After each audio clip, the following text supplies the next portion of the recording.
الحمد لله نحمده ونستعينه ونستغفره ونؤمن به ونتوكل عليه ونعوذ بالله من شرور أنفسنا ومن سيئات أعمالنا من يهده الله فلا مضل له ومن يضلله فلا هادي له نشهد أن لا إله إلا الله وحده لا شريك له ونشهد أن سيدنا وحبيبنا محمدا عبده ورسوله الذي أرسله بالحق بشيرا ونذيرا وداعيا إلى الله بإذنه وسراجا منيرا فقد قال الله تعالى في كلامه المجيد وفرقانه الحميد أعوذ بالله من الشيطان الرجيم بسم الله الرحمن الرحيم لقد كان لكم في رسول الله أسوة حسنة صدق الله العظيم وصدق رسوله النبي الكريم وقال تعالى يا أيها الذين آمنوا صلوا عليه وسلموا تسليما اللهم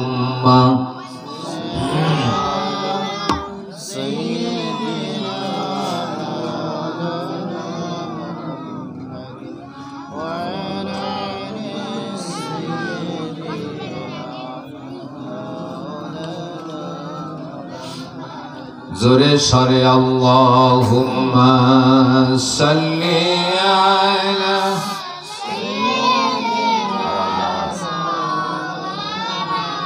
محمد وعلى علی سیدنا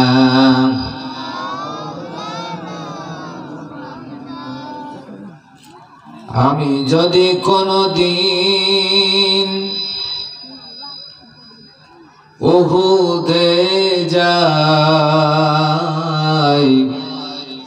বলবো ডেকে বালুকে নবীজি দাঁত ভেঙেছিল কোথায়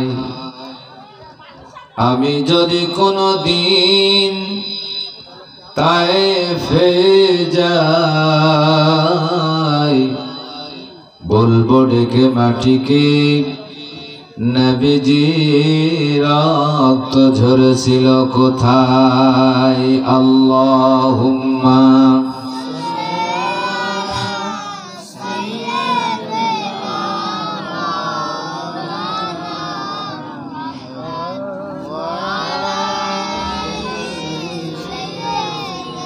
মাওলানা মুহাম্মদ কোনো একদিন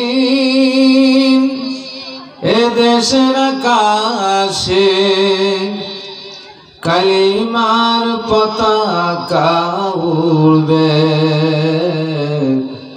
সেদিন সবাই আল্লাহর বিধান পে দুঃখ বেদনা ভুলবে সেদিন সবাই ইলাহি বিধান পে দুঃখ বেদনা ভুলবে।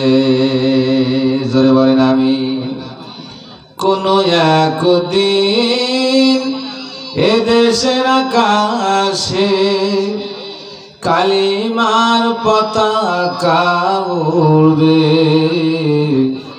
সেদিন সবাই ইলাহি বিধান পে দুঃখ বেদনা ভুলবে। লা ইলাহা লা ইলাহা লা ইলাহা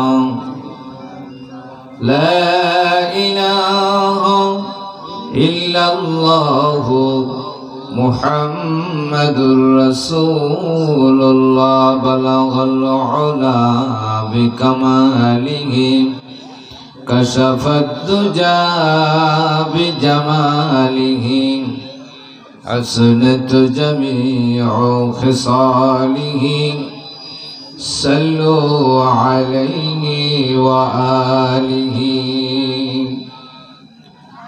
মুআজ্জাজ মুহতারাম, মাদারবাড়িয়া এবং মহাজনপুর মধ্যবর্তী স্থানে আয়োজিত বাৎসরিক এই ওয়াজ মাহফিলে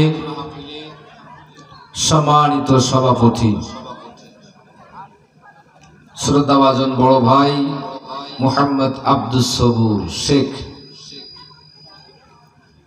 মাহফিল পরিচালনা আছেন স্নেহভাজন প্রিয় ভাই মাওলানা আব্দুর রাজ্জাক সাহেব। বিশেষ বক্তা ছিলেন হাফেজ মোহাম্মদ আবু হুরায়রা। আমার আগে কথা বলছিলেন হাফেজ ওবায়দুর রহমান, হাফেজ আসিফ হাসান সহ দেগার উলামায়ে হযরত, সুধী সমাজ, মুরব্বিয়ানে কেরাম, যুবক ভাইরা, কচিকাচা সোনামণিরা, পর্দার আড়ালে বসে শুনছেন মা ও বোনেরা, সকলকে সালামে মাসনুন, আসসালামু আলাইকুম ওয়া রাহমাতুল্লাহি ওয়া বারাকাতুহু। দেখেন হাবিব সাহেব, তুমি মঞ্চে এসো। আমার এলাকার ছেলে রত্ন, আলহামদুলিল্লাহ, দোয়া করি। কালীগঞ্জের লোক বাদ দিলি গোনাগার কাটি আর নি বলে। তো যা হোক, দেখেন আমি দীর্ঘদিন আপনাদের এলাকার সাথে জড়িত, আসা যাওয়া দিয়ে, কিন্তু আপনাদের পরিবর্তন হয়েছে, কিন্তু আরো হওয়া দরকার। এই যে কজন বসে আছেন সব মানে আমার মুসল্লি, মাদারবাড়ির মুসল্লি, বেড়াই তাই না? হ্যাঁ, এই যে সোনামণি যুবক ছেলেরা আয়োজন করেছে, 2011 সাল থেকে শুরু করেছে। আমি শুনলাম ইতিহাস। আমি যখন লেখাপড়া করে গেছি, ছেলেদের জন্ম হয়নি, দুনিয়ায় এরা আসেনি।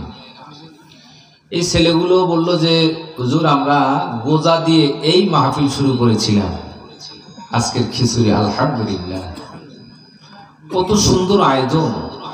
এই একটা আয়োজন করতে গেলে কত খরচ, কত কষ্ট, তাদের লেখাপড়া সবকিছু বাদ দিয়ে আজকে চলে এসেছে বাড়িতে। কাদেরকে আনন্দ দেওয়ার জন্য, কাদেরকে উপকার করার জন্য, এলাকাবাসীদেরকে দিনের কথা শোনানোর জন্য, মহল্লার যত বাসী, কবরবাসী যারা কবরে আছে, সেই কবরগুলো নাজাতের বন্ধ ব্যবস্থা করার জন্য।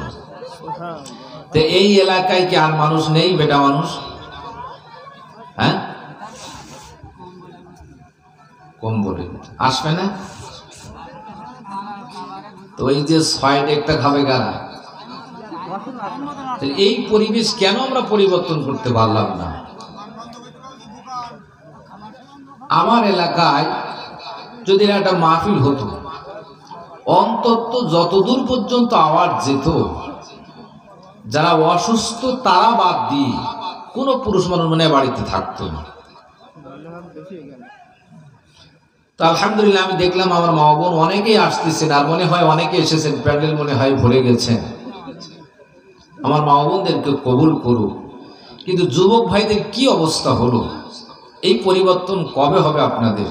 কাঁচা রাস্তা ছিল, আমি জমা পড়াইতে আসতাম, তারাইপুর পড়াইতে আসতাম, এত সমান কাদা। সেটা পিসির রাস্তা, পাকা বাড়ি খুব কম দেখা যেত। এখন প্রত্যেকটা বাড়ি পাকা। তাহলে আমরা দুনিয়ার দিক দিয়ে অনেকটা মজবুত এগিয়ে গেছি, আখেরাতের দিক দিয়ে তো সেই পরিমাণ আগাইতে আমরা পারি?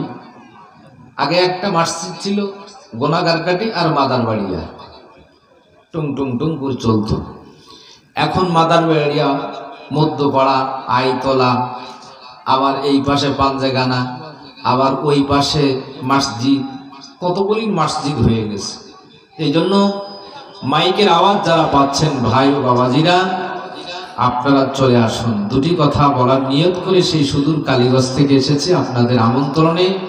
আল্লাহ যদি তৌফিক দেয়, ইনশাআল্লাহ অল্প সময়ের ভিতরে আমরা কিছু বলা বলি করে মিলাদ কিয়াম দিয়ে যারা কবরবাসী, কবরে গেছে তাদের জন্য দোয়া করে, নিজেদের জন্য আল্লাহ তাআলার কাছে প্রার্থনা করে, ক্ষমা চেয়ে আমাদের জন্য কর্তৃপক্ষ যে মেহমানদারির জন্য তাবারকের ব্যবস্থা করেছেন, আমরা সকলে সুশৃঙ্খলভাবে সেটা নিয়ে আমরা সকলেই বাড়িতে চলে যাব। সকলে বলি ইনশাআল্লাহ। কবুল করুন, জোরে বলেন আমিন। প্যারা হাজিরিন, মাহফিলের নাম দেওয়া হয়েছে মিলাদুন নবী সাল্লাল্লাহু আলাইহি সাল্লাম। জানি না কে কতটুকু আলোচনা করেছে, অনেক আলোচনা আপনাদের জানা থাকবে। তারপরেও আমি একটা বিষয় ধরব, একটা বিষয় আপনাদেরকে আমি বুঝাবো। সেই বিষয়টা সুন্দর করে বোঝাইতে গেলে কিছু কথা আমাকে বলতে হবে। দুনিয়ার যত রাজা বাদশা, যত মানুষ এসেছেন গিয়েছেন, এর মধ্যে শ্রেষ্ঠ মানুষ, শ্রেষ্ঠকে মুহাম্মাদুর রাসূলুল্লাহ সাল্লাল্লাহু আলাইহি ওয়াসাল্লাম। তাই তো আল্লাহ কোরআনে বলছেন, লাকাদ কানা লাকুম ফি রাসূলিল্লাহি উসওয়াতুন হাসানাহ। যত মানুষ আসুক না কেন, শ্রেষ্ঠ আদর্শওয়ালা মানুষ হলো আমার দোস্ত হাবিবুল্লাহ মুহাম্মাদুর রাসূলুল্লাহ সাল্লাল্লাহু আলাইহি ওয়াসাল্লাম। সেই নবীর আদর্শ আপনাকে আমাকে জানতে হবে, মানতে হবে। তাহলেই হয়ে যাব কি আমরা জান্নাতি মানুষ, নবীওয়ালা মানুষ হয়ে যাব, আল্লাহওয়ালা মানুষ হয়ে যাব। কিন্তু আমরা নবীর উম্মত হয়ে নবীকে মানি না, মানি কোনে আবু জেহেল, আবুল আহাব, মানব রচিত আইন ও কানুন যারা সমাজে, রাষ্ট্রে বাস্তবায়ন করতে যায়, এই সমস্ত লম্পট চরিত্র হিন্দির আদর্শ আমরা মানি। এই আদর্শ মানার ভিতর দিয়ে কোন মানুষ আল্লাহর কাছে প্রেমিক, আল্লাহর কাছে প্রিয় হতে পারে? এই জন্য আপনাকে আমাকে নবীর আদর্শ জানতে হবে, নবীর জীবনী জানতে হবে, সেই জীবনী আপনাকে আমাকে আমল করতে হবে। সকলে বলি আল্লাহুম্মা আমিন। প্যারে হাজিরিন, মিলাদুন নবী মাহফিল একটু হালাল করে নেই। রাসূলের আশা, এই আশাটাই জানার পরে যারা খুশি জ্ঞাপন করে, সেটা হচ্ছে মিলাদুন নবী। আল্লাহ রাসূল, আল্লাহ পাক তাকে রহমত হিসেবে দুনিয়ায় পাঠিয়েছেন। আমরা সেই নবীকে রহমত হিসেবে পাওয়ার কারণে সবাই আল্লাহ পাকের শুকরিয়া আদায় করি, আলহামদুলিল্লাহ। এটা মিলাদুন নবী হয়ে গেল। আল্লাহ রাসূল এসেছিলেন রবিউল আউয়াল মাসে, 9 রবিউল আউয়াল, আর একটা মত আছে 12 রবিউল আউয়াল, সোমবার। এতে দ্বিমত নাই, কিন্তু 9 রবিউল আউয়াল অথবা 12 রবিউল আউয়াল, দুইটা মত আছে। আল্লাহ রাসূল দুনিয়ার থেকে ওফাত নিয়েছিলেন, বিদায় হয়েছিলেন 12 রবিউল আউয়াল, এতে কোনো দ্বিমত নাই। আল্লাহ রাসূল দুনিয়ায় আসলে, আসার সাথে সাথে পারস্যের মধ্যে দাও দাও করে আগুন জ্বলত, দপ করে নিভে গিয়েছিল। জোরে বলুন সুবহানাল্লাহ। কাবার মধ্যে 360টি মূর্তি ছিল। আল্লাহর নবী 570 খ্রিস্টাব্দে যেবার দুনিয়ায় আসলেন আল্লাহ পাক দুনিয়ায় তাকে প্রেরণ করলেন, ওই কাবার মধ্যে 360টি মূর্তি, 359টি মূর্তি ঠাস ঠাস করে ভেঙে চুরমার হয়ে গেছিল। জোরে বলেন সুবহানাল্লাহ। আল্লাহ রাসূল দুনিয়ায় আসলেন মানে আল্লাহ রাসূল মূর্তি পূজা পছন্দ করেন না। আর সেই নবীর আশিক রাসূল হয়ে আমরা মূর্তি পূজা করি, মূর্তি বানাই। মূর্তি যদি কেউ ভাঙে আমাদের মায়া লাগে। বলুন তো আমরা মুসলমান না মুনাফিক? আছে না? মূর্তি ভাঙলি মায়া লাগে এরকম মুসলমান আছে না? আহা, আমার নেতার মূর্তি ভাঙছে, নাউযুবিল্লাহ নাউযুবিল্লাহ। আপনার এই ভালোবাসা সঠিক ভালোবাসা নয়, কারণ আমার রাসূল যেবার দুনিয়ায় আসেন কাবার মধ্যে মূর্তিগুলো ঠাস ঠাস করে ভেঙে চুরমার হয়ে গেছিল। জোরে বলে বলুন সুবহানাল্লাহ সুবহানাল্লাহ। ভাইজান আমার মুরব্বিরা আমার, নবী আমার বলেন যদি কোনো মা সন্তান প্রসব করে ওই সন্তানটা দুনিয়া আসার পরে কান্নাকাটি করে, আল্লাহর হাবিব বলেন ওই সন্তানটা যতদিন পর্যন্ত 4 মাস পর্যন্ত কান্নাকাটি করে, এই কান্নাকাটির ভিতর দিয়ে আল্লাহ পাকের তাওহীদ লা ইলাহা ইল্লাল্লাহ প্রকাশ করে। তাহলে কোন সন্তান 4 মাস পর্যন্ত যত কান্নাকাটি করে, এই কান্নাকাটির ভিতর দিয়ে প্রকাশ করে আল্লাহ ছাড়া কোনো মাবুদ। নবী আমার বলেন এরপরে ওই 4 মাস থেকে 8 মাস পর্যন্ত এই 4 মাস কান্নাকাটি করে, ওই কান্নাকাটির ভিতর দিয়ে আল্লাহর হাবিবের প্রতি দরুদ শরীফ পড়ে। বলেন সুবহানাল্লাহ। শিশু সন্তান ক্রন্দন করে কাঁদে, কিন্তু এই কান্নার ভিতর দিয়ে আল্লাহর নবী শানে দরুদ শরীফ পড়ে। নবী আমার বলেন ওই সন্তানটা 9 মাস থেকে 2 বছর পর্যন্ত যে কান্নাকাটি করে, এই কান্নাকাটির ভিতর দিয়ে তার পিতামাতার গুনাহ মাফের জন্য আল্লাহ তাআলার কাছে প্রার্থনা করে। ভাইজানরা আমার, মুরব্বিরা আমার, আল্লাহর নবী আমার 570 খ্রিস্টাব্দে দুনিয়ার মধ্যে তাশরীফ আনলেন। ওই সময়ের অভ্যাস ছিল, প্রথা ছিল, তায়েফের মহিলারা ওই মক্কায় এসে সন্তানগুলো নিয়ে তারা ধাত্রী হিসেবে লালন পালন করত, বিনিময়ে তারা মাস গেলে মাসিক বেতন পেত। এই ধাত্রী হিসেবে লালন পালন করার কারণে তারা পারিশ্রমিক পেত। তায়েফ থেকে বহু মহিলা আসলেন, ওই মক্কার বাচ্চাগুলো খুঁজে খুঁজে নিয়েছে চলে গেল। কিন্তু আপনার আমার নবী মুহাম্মদুর রাসূলুল্লাহ সাল্লাল্লাহু আলাইহি ওয়াসাল্লামের বাবা ছিল না, ইতিম, গরিবের ছেলে, মা আমিনা। এই গরিবের ছেলে বলে কোনো দাত্রী নেই নাই, বড় লোকের সন্তানগুলো নিয়ে সবাই চলে গেল। হালিমাতুস সাদিয়া উনি যখন তায়েফ থেকে মক্কার উদ্দেশ্যে বাইর হলেন, আসতে মক্কায় দেরি হয়ে গেল, কারণ হালিমাতুস সাদিয়ার উটটি ছিল দুর্বল। উটটা কি ছিল? দুর্বল। আসতে দেরি হয়ে গেল, এসে আর কোনো সন্তান পেল না। খুঁজে খুঁজে একটাই সন্তান পাই, মুহাম্মদ, বাবা নেই, গরিব মানুষ ছেলে, এতিম। হালিমাতুস সাদিয়া চিন্তা করলো এত দূর পাল্লা পাড়ি দিয়ে যখন এসেছি, অন্তত খালি হাতে না যে সন্তানটা বুকে করে নিয়ে যায়। হালিমাতুস সাদিয়া ওই মুহাম্মদকে কোলে করে নিয়ে, বুকে করে নিয়ে তায়েফের উদ্দেশ্যে যাত্রা শুরু করলেন। তায়েফের সকল যাত্রীদের আগে হালিমাতুস সাদিয়ার উট পৌঁছায় গেল, সবার আগে পৌঁছায় গেল। দুধ ভাই মুহাম্মদ সাল্লাল্লাহু আলাইহি সাল্লাম একজন হালিমাতুস সাদিয়ার বড় মেয়ে সাহেবা কোলে করে নিয়ে পাড়া বেড়াইতে গেছে। প্রখর রোদ, হালিমাতুস সাদিয়া টেনশনে পড়ে গেছে। হায় হায়, পরের ছেলে মোহাম্মদ বাবা নাই, এত প্রকার রৌদ্রে আমার বড় মেয়ে সাইমা বাইরে নিয়ে গেছে, যদি কোনো অসুস্থ হয়ে যায় আমি ওর মাকে কি জবাব দেব? হালিমাতুস সাদিয়া খুঁজতে খুঁজতে চলে গেছে, মহল্লার মধ্যে চলে গেল যে এটাকে বড় মেয়ে নিয়ে আসতেছে। কি গো, এত দেরি হলো কেন? এত প্রখর রৌদ্রে তুমি কেন মোহাম্মদকে নিয়ে ঘোরাফেরা করছো? সাইমা বলছে, মা আপনি টেনশন করবেন না, আমরা প্রখর রৌদ্রে ঘোরাফেরা করেছি, তাই বলে যে মোহাম্মদের গায়ে রোদ লেগেছে, রোদের তাপ লেগেছে তা কিন্তু লাগেনি মা জননী। কারণ আমরা যে পথ দিয়ে গেছি আকাশের মেঘমালা আমাদের মাথার উপরে ছায়া দান করেছিল। হালিমাতুস সাদিয়া কথা বিশ্বাস হলো না, পাড়ার মধ্যে ঢুকে গেছে। ভাবি গো, আপা আমার মেয়ে যে কথাটা বলে সত্য কিনা?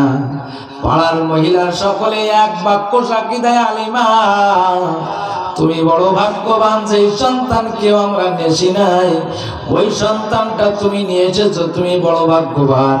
আমরা নিজেরাই দেখেছি তোমার মেয়ে সাইমা এতিম মুহাম্মদকে নিয়ে যেভাবে ঘুরেছে, আকাশের মেঘমালা ওদের মাথার উপরে ছায়া দান করেছে।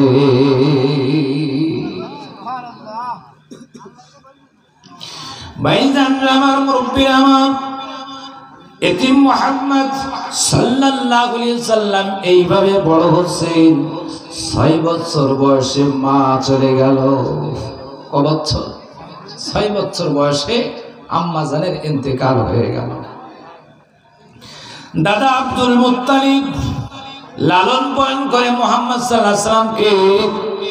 মুহাম্মদ সাল্লাল্লাহু আলাইহি সাল্লামকে আব্দুল মুত্তালিব লালন পালন করে হঠাৎ অসুস্থ হয়ে গেল। মুহাম্মদ সাল্লাল্লাহু আলাইহি সাল্লামের বয়স তখন 8 বছর 2 মাস। ছেলে আবু তালেবকে বলল, আবু তালেব আমি হয়তো দুনিয়া থেকে বিদায় হয়ে যাব, তবে আমি এই এতিম পোতাটা তোমার কাছে রেখে গেলাম। তোমার নিজের সেম সন্তানদেরকে যেই কায়দায় তুমি দেখাশোনা করবা, লালন পালন করবা, আমার এতিম পোতাটারে সেই কায়দায় লালন পালন করিও। কি বলছে দাদা আব্দুল মুত্তালিব ছেলে আবু তালেব? কি বলছে?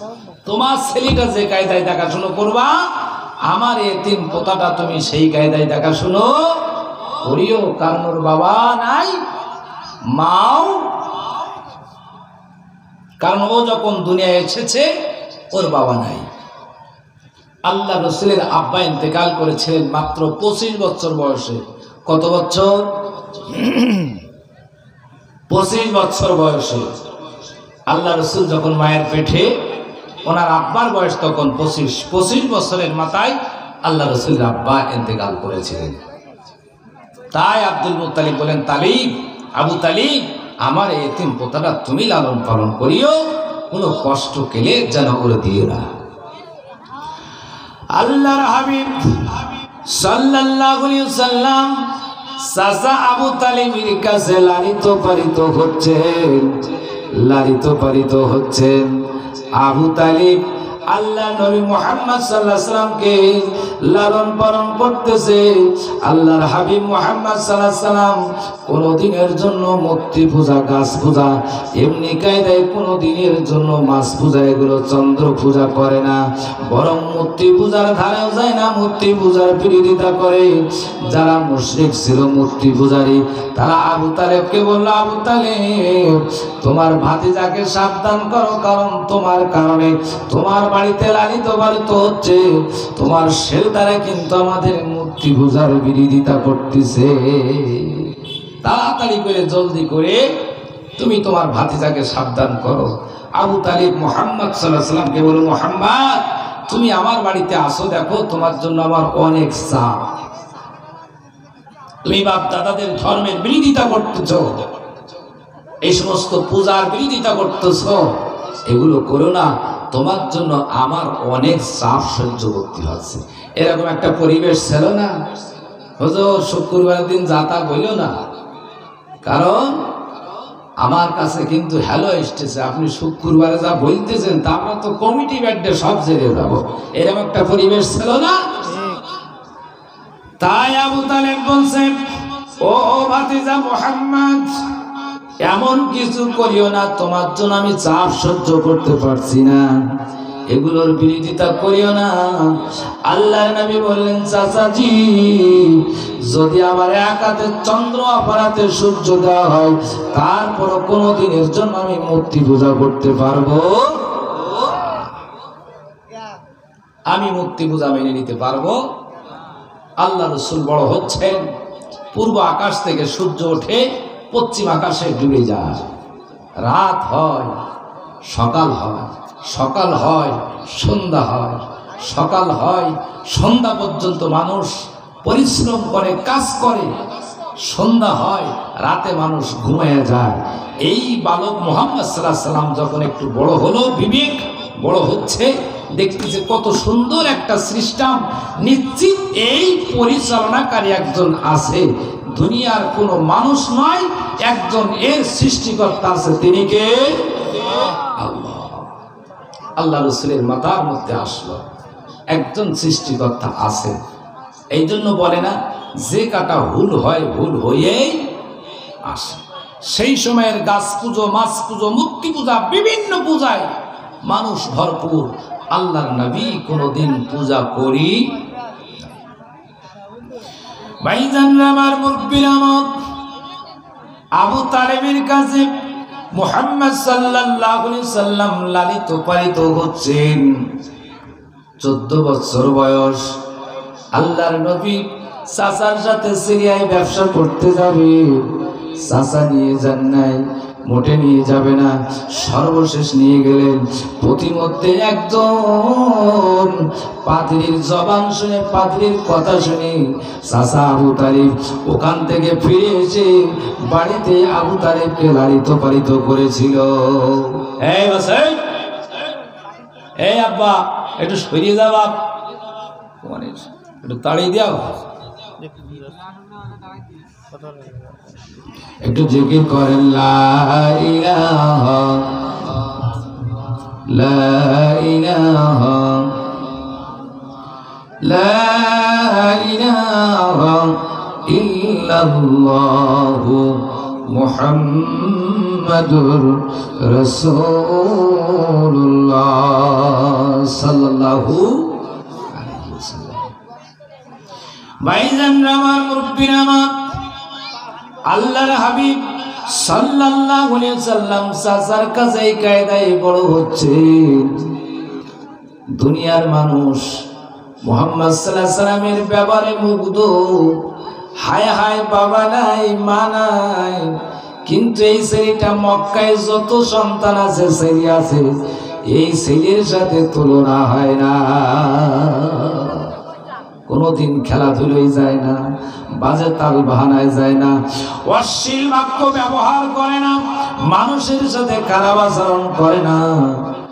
এত সুন্দর ছেলে, কারোর পকেট মারে না, কারোর টাকা আত্মসাৎ করে না, আমানাতের খেয়ানাত করে না। ওই সমাজের কাফের বেঈমানেরা আপনার আমার নবীর নাম তারা দিল আল আমিন। জোরে জোরে বলুন না সুবহানাল্লাহ।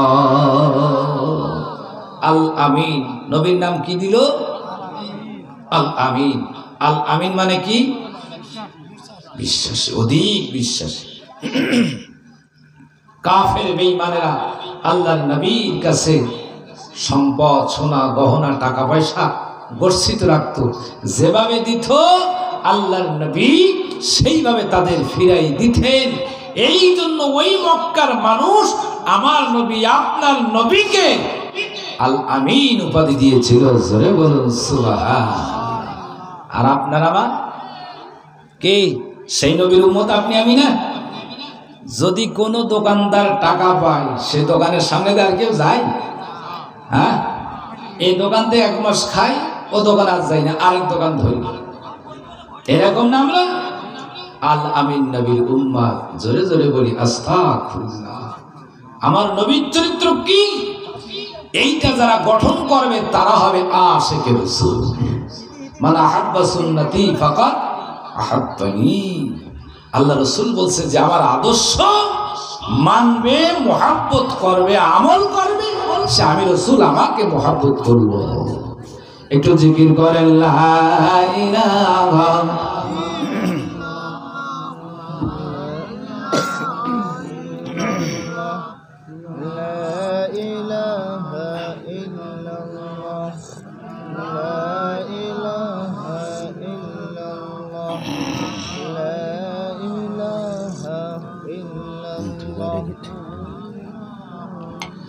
لا إله إلا الله محمد رسول الله صلى الله عليه وسلم। প্যারে হাজরিন, আল্লাহর নবীর উপাধি দিল আল আমিন। আমরা সেই নবীর আল আমিন নবীর উম্মতি হয়ে আমরা সেই গুণ অর্জন করতে পারলাম। আল আমিন নবীর উম্মত কি আছে দুনিয়ায়? ছিলেন হযরতে শাহ আব্দুল আজিজ রহমাতুল্লাহ আলাইহি, বলুন সুবহানাল্লাহ। আপনাদের এই আশাসনের এমপি ছিলেন আল আমিন নবীর উম্মত মাওলানা রিয়াসাত আলী সাহেব, জোরে জোরে বলুন আলহামদুলিল্লাহ। আল্লাহ পাক ওনাদের কবরটাকে, মাজারটাকে জান্নাতের উচ্চ মাকাম বানিয়ে দিক, জোরে বলুন আমিন। মাওলানা রিয়াসাত আলী সাহেবের কাছে কাজ এসেছে, কাজ করার পরে টাকা বেশি আছে, উনি সরকারের ঘরে, সরকারের কোষাগারে টাকা ফিরাই দিবেন। এলাকার লোকজন বলছে স্যার, টাকাটা সরকারের ঘরে ফিরাই না দিয়ে আপনি অন্য জায়গায় কাজে লাগাই দিন। মাওলানা রিয়াসাত সাহেব নাকি বলেছিলেন সরকার আমার যে পারপাস খরচ করতে দিয়েছিল ওতে আর লাগবে না, বিদায় এই টাকা আমি অন্য পারপাস খরচ করতে পারি না, এটা আমানতের খেয়ানত হবে, অন্য জায়গায় যদি আমাকে কাজ করতে হয় আমি সরকারের কাছ থেকে আবার চেয়ে আনবো। জোরে জোরে বলুন আলহামদুলিল্লাহ আলহামদুলিল্লাহ। কি সততা ছিল, কি আমানতদার ছিল। এখন আপনি আমি দেখে সেই আল আমিন নবীর উম্মত হয়ে আপনার আমার ভিতরে সেই আমানতদারি নাই। বাবা পকেটে টাকা থুইতে পারে, কোন ফাঁকে ছেলে নেয়, আপনি আমি কি কোন ফাঁকে নিয়ে নেই। এই হচ্ছে নবীর উম্মত। আবার নাম দেয় কি আশিকে রাসূল, অত সহজ। ভাইজান আমার মুরব্বি আমার আল্লাহর হাবিব আল আমিন উপাধি পেয়ে গেলেন, মক্কার মধ্যে নামটা ছড়ায় গেল। আম্মা জান খাদিজাতুল কুবরা রাদিয়াল্লাহু তাআলা আনহা বিরাট বড় ব্যবসা ছিল, উনি আরেক ঘরে বিবাহ হয়েছিল, ওনার স্বামী ইন্তেকাল করেছিলেন, ওই স্বামীর সম্পদ পেয়েছিলেন। আবার খাদিজাতুল কুবরা রাদিয়াল্লাহু তাআলা আনহার আব্বা ইন্তেকাল করেছিলেন, মৃত্যুবরণ করেছিল। ওই আব্বার সম্পত্তি, স্বামী এবং আব্বার সম্পত্তি পাওয়ার কারণে অধিক সম্পদের মালিক হয়ে গেলেন, ব্যবসা বাণিজ্য বিশাল। আল্লাহর নবীর প্রথম স্ত্রী আপনার আমার আম্মা জান খাদিজাতুল কুবরা রাদিয়াল্লাহু তাআলা আনহা। ব্যবসা পরিচালনার জন্য একজন লোক দরকার।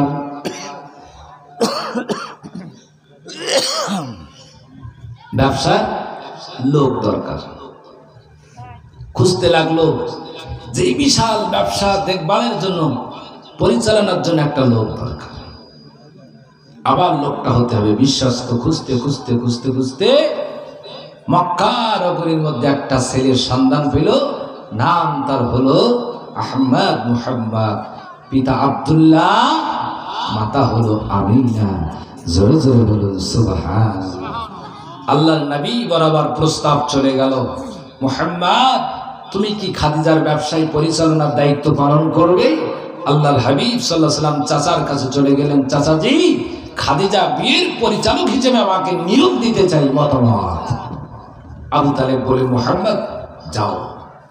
আল্লাহ রাসূল মা খাদিজার ব্যবসার পরিচালক হয়ে গেলেন। নবী আমার মক্কা থেকে মাল সামান নিয়ে সিরিয়ায় ব্যবসা করতে যায়।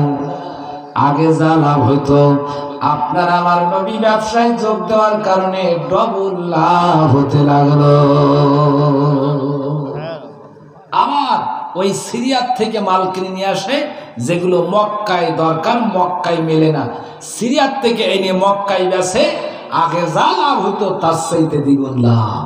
খাদিজাতুল কুবরা রাদিয়াল্লাহু তাআলা আনহা আমার রাসূলের উপর খুশিতে বাগবাগ হয়ে গেল। জোরে জোরে বলুন সুবহানাল্লাহ। আল্লাহর নবীর বয়স 25 হয়ে গেল।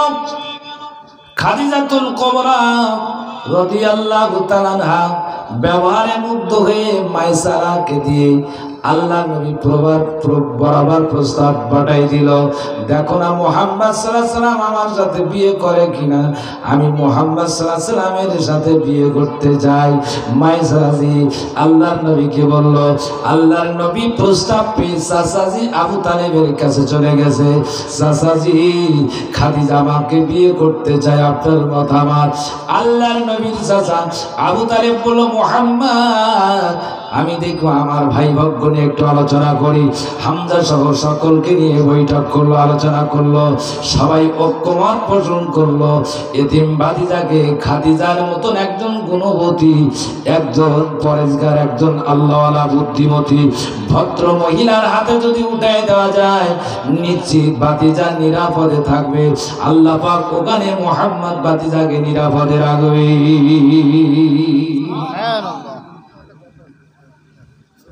আবু তালেব সহ সকলেই খাদিজার বাড়িতে চলে গেল। আলোচনা সাপেক্ষে বিয়ে হয়ে গেল। আমার নবীর বয়স কত? আমার নবীর বয়স কত? এইবার কথা শুনতে হবে, বুঝতে হবে। আল্লাহর নবীর বয়স 25, খাদিজার বয়স কত? খাদিজার বয়স কত? 40। 40-25 বিয়ে হয়ে গেল। বিয়ে হওয়ার পরে আম্মা জান খাদিজাতুল কুবরা রাদিয়াল্লাহু তাআলা বিশাল সম্পদের মালিক, ব্যবসা বাণিজ্য সব স্বামীর হাতে উঠাই দিলেন। প্রাণের স্বামী গো, আজকের থেকে আমি খাদিজার আমার সমস্ত মাল সম্পদের মালিকানা আমি আপনাকে বানায়া দিলাম। লিল্লাহি তাকবীর, নারে তাকবীর। ভাইজান আমার মুরব্বিরা আমার, আল্লাহ নবীকে মালিকানা বানাই দিল। ইয়া রাসূলুল্লাহ, ইয়া হাবিবাল্লাহ, আজকে থেকে আমার ব্যবসা বাণিজ্য সহায় সম্পদ সব আমি কি আপনাকে মালিকানা দিয়ে দিলাম। খাদিজার জীবনে কোনোদিন এত বিশাল সম্পদ আল্লাহ রাসূলের হাতে দেওয়ার কারণে কোনোদিনের জন্য টুকরা কটাক্ষ করি না। যদি আপনার আমার স্ত্রী বাপের বাড়ির থেকে একটা পিলের বাচ্চা, মুরগির বাচ্চা নিয়ে আসে, কবার ঠোকরা দেয়? হ্যাঁ? আর এত বিশাল সম্পদ সব রাসূলের হাতে দিলেন, কোন দিনের জন্য কটাক্ষ ঠোকরা? ভাইজান আমার, মুরব্বিরা আমার, শুনতেছেন আপনারা? আমি আসল কথায় যাচ্ছি বাবা, এ তো আপনারা অনেকেই জানেন, কিন্তু আমি একটা বিষয় আপনাকে বুঝাবো। আল্লাহ পাক কি বলছেন? লাকাদ কানা লাকুম ফি রাসূলিল্লাহি উসওয়াতুন হাসানাহ। তামাম পৃথিবীর মধ্যে উত্তম আদর্শ হলো মুহাম্মদ সাল্লাল্লাহু আলাইহি সাল্লামের আদর্শ। এই আদর্শ যে ধারণ করবে, ইহকাল এবং পরকালে সে কামিয়াবি হয়ে যাবে। জোরে জোরে বলুন সুবহানাল্লাহ। লেনিন, কালমা, আবু জেহেল, আবু লাহাব, উতবা, সায়বা, দুনিয়ার কোন মানুষের আদর্শ গ্রহণ করা যাবে না। ভাইজান আমার, মুরব্বিরা আমার, আল্লাহ নবী সাল্লাল্লাহু আলাইহি ওয়াসাল্লাম বিয়ের পরে সংসার জীবন যখন ঘাড়ে চলে আসলো, আল্লাহর হাবিব সাল্লাল্লাহু আলাইহি ওয়াসাল্লাম একটু ইবাদতে বিঘ্ন হতে লাগলো। সেই কায়দায় ইবাদত বন্দি করতে পারে না। আল্লাহর নবী চিন্তা করলেন, আমাকে ধ্যানে থাকতে হবে, এর চাইতে বেশি ইবাদত বন্দি করতে হবে। বিয়ের পরে, সংসার হওয়ার পরে, পরিবার হওয়ার পরে, ব্যবসা বাণিজ্য হাতে আসার পরে আমি আল্লাহরে সেইভাবে ডাকতে পারি না। আল্লাহর নবী সাল্লাল্লাহু আলাইহি ওয়াসাল্লাম আল্লাহর গোলামি করার জন্য গ্রাম ছেড়ে, বাড়ি ছেড়ে ওই গুহার মধ্যে যেয়ে দীর্ঘ 15 বছর আল্লাহ তাআলার ধ্যানে লিপ্ত ছিলেন। আর আপনি আমি হুজুর টাকা কইলে শহরে যে বাড়ি করি, আল্লাহ পাওয়ার জন্য আল্লাহ রসুল গেলেন নির্জন হেরা গুহায়।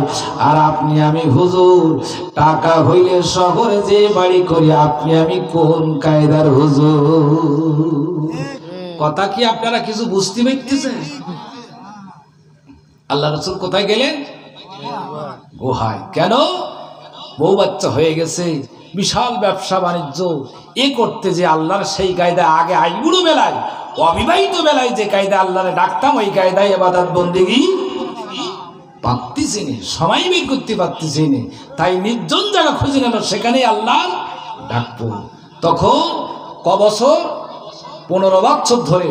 এই 15 বছর পরে যখন 40 বছর বয়স আল্লাহর নবী হয়ে গেল, আল্লাহ পাক নবীর উপরে হেরা গুহার মধ্যে কোরআন অবতীর্ণ করে দিলেন। জোরে জোরে বলুন সুবহানাল্লাহ। নবীর বয়স 40। খাদিজা রাদিয়াল্লাহু তাআলার বয়স তখন কত হবে? 40 বছর বয়সে বিয়ে হয়েছে খাদিজা। আল্লাহ রসুল 40 বছর বয়সে কোরআন পেলেন, তাহলে খাদিজার বয়স 55। কত? 55।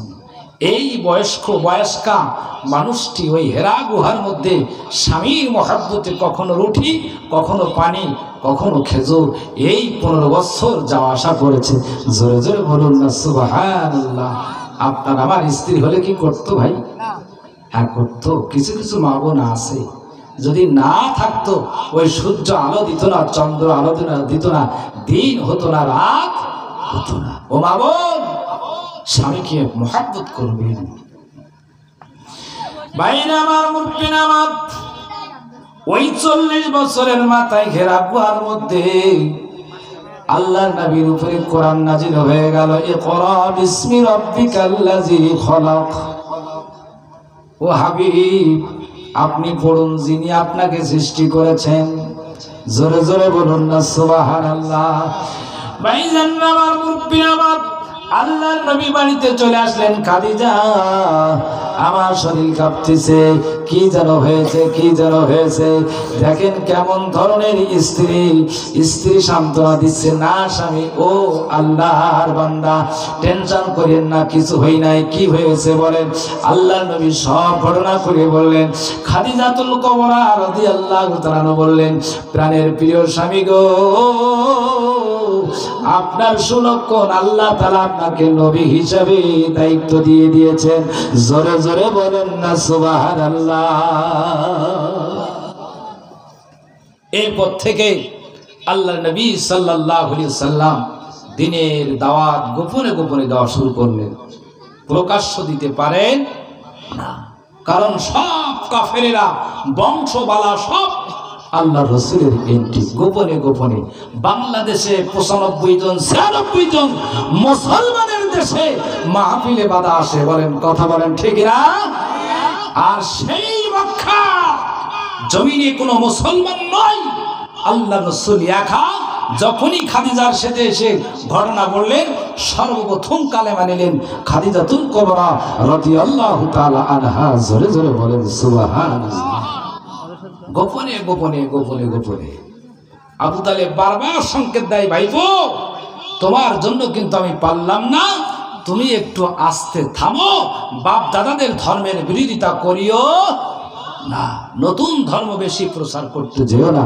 আবু তালেব রসুলকে কোনোদিন বাধা দিত না, ধর্ম না মানলেও কোনোদিন বাধা দেয়নি। প্যারে হাজিরিন, আল্লাহর হাবিব সাল্লাল্লাহু আলাইহি সাল্লাম এইভাবে গোপনে দাওয়াত দিতে দিতে যখন উমর কালেমা পড়ে মুসলমান হলেন, কেনা কালেমা পড়ে মুসলমান হলেন, ওমর বলছে, হুজুর এই পর্যন্ত কজন হয়েছে? আল্লাহর নবী বললেন, ওমর তুমি সহ 40 জন। কজন? 40 জন মুসলমান হয়েছে।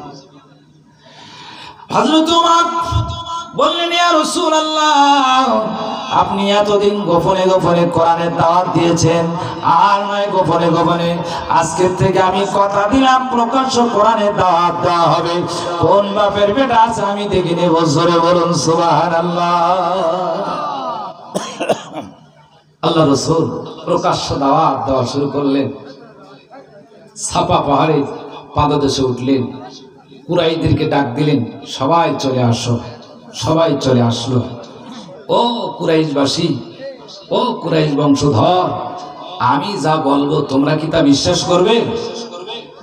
সবাই বলল, হ্যাঁ মুহাম্মদ, তোমাকে তো আমরা উপাধি দিয়েছি আল আমিন, তুমি জীবনে কোনোদিন মিথ্যা বলনি, তোমার থেকে কোনোদিন আমরা আমানতের খেয়ানত পাইনি, বিশ্বাসঘাতকতা পাইনি, তোমায় তুমি যা বলবা আমরা তা বিশ্বাস করেছি, বিশ্বাস করব।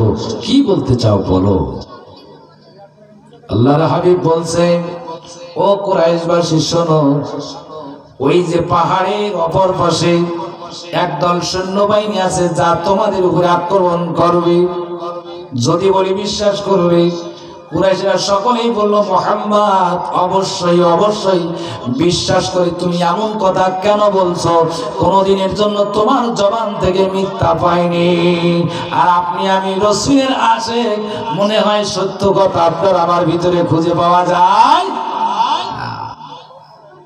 আশিক রাসূল।